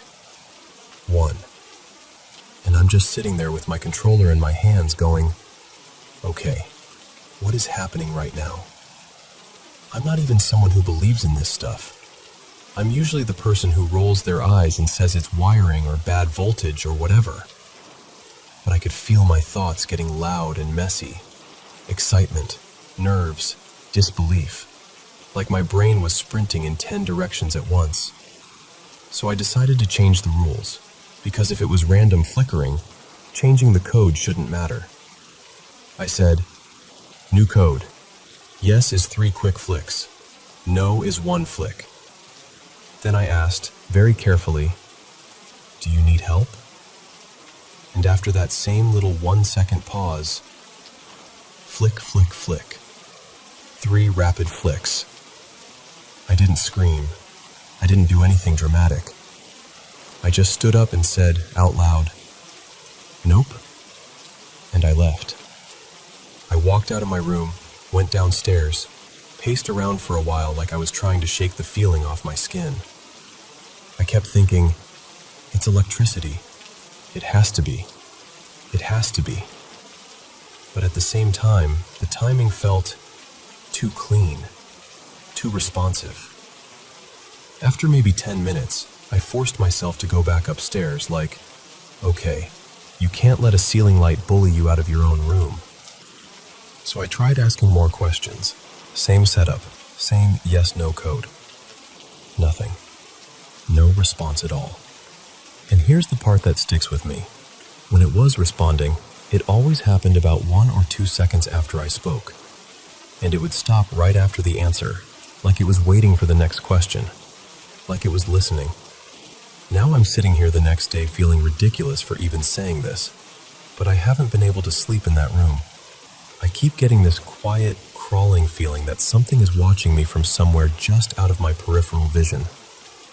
I'm replacing the light tomorrow. Like, new bulb, maybe new fixture, maybe I'll even check the wiring. Because I don't care what it was. I just don't want it blinking back at me again.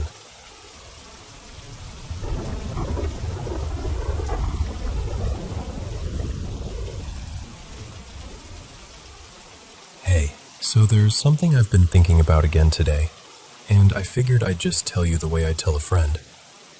A while back, I had an experience in my own house that I actually photographed.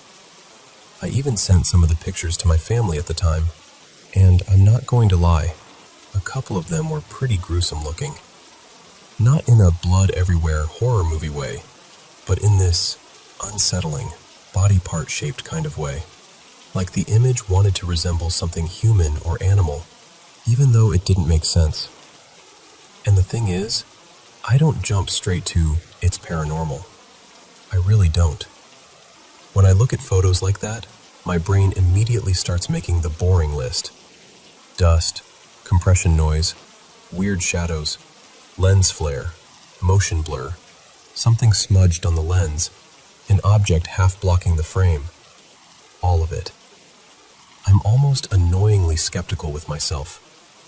But I also know how hard it is to catch anything subtle in a photo unless you're willing to do the careful work.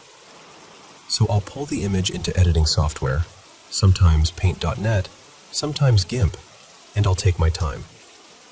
I'm talking slow, patient adjustments.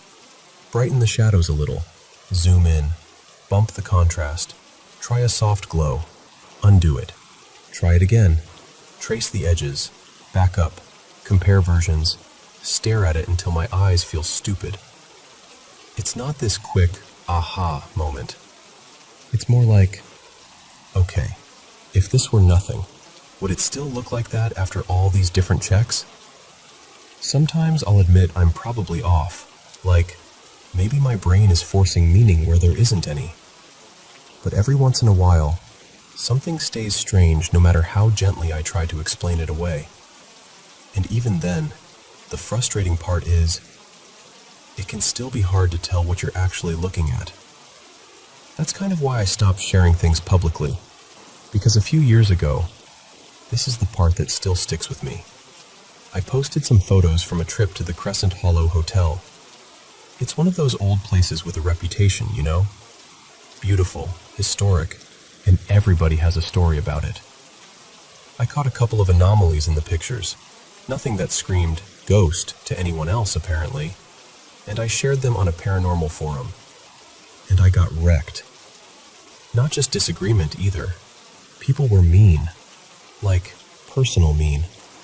The kind of backlash that makes you feel embarrassed for even being curious. So after that, I mostly kept things to myself. But there's one sequence I still go back to. The last photos I took there were in the basement, down where the air feels heavier and every little sound seems too loud. I wasn't even trying to be dramatic. I just had my camera on and snapped a quick burst, basically a frame-by-frame sequence. I remember thinking, if anything weird happens, at least I'll have something to review later. And later, after I got home, after I stopped second-guessing myself long enough to sit down and actually look, I ran those frames through my usual process. Same routine. Brighten, zoom, compare, undo, redo. Try to prove to myself it's nothing. Except, one part of that sequence didn't behave like nothing. In the middle of the frames, it looked like something formed above this dull metal pipe, like the suggestion of a head, not fully solid, more like a shape finding itself. And as the frames progressed, it seemed to turn, like it noticed me. That's the part that makes my stomach tighten, even now, because I wasn't seeing that in the moment. I only caught it after, in the analysis. What's even stranger is that I did have a moment in the basement where I thought I saw something blue in my peripheral vision. Just a split-second blotch, almost face-like, but not clear enough to swear on. At the time, I wrote it off as my eyes adjusting or nerves or whatever. But seeing that burst of frames afterward, matching the timing, it made me wonder if the peripheral thing was real, and the photos just confirmed it. I never told the forum any of that.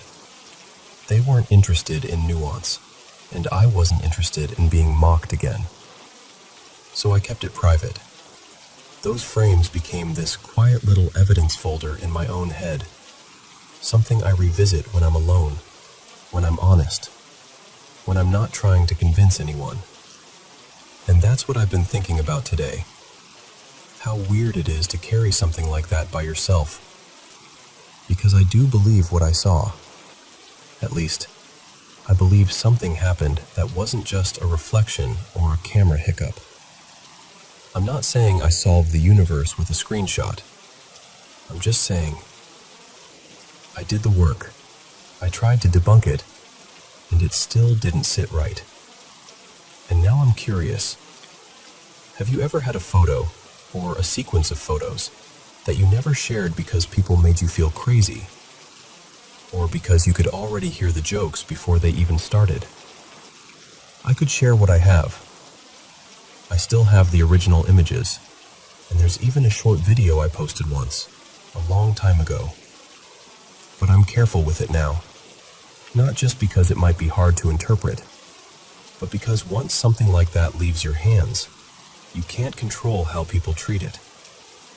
And I don't really want to hand strangers something they'll use as an excuse to be cruel. So, yeah, that's where I'm at.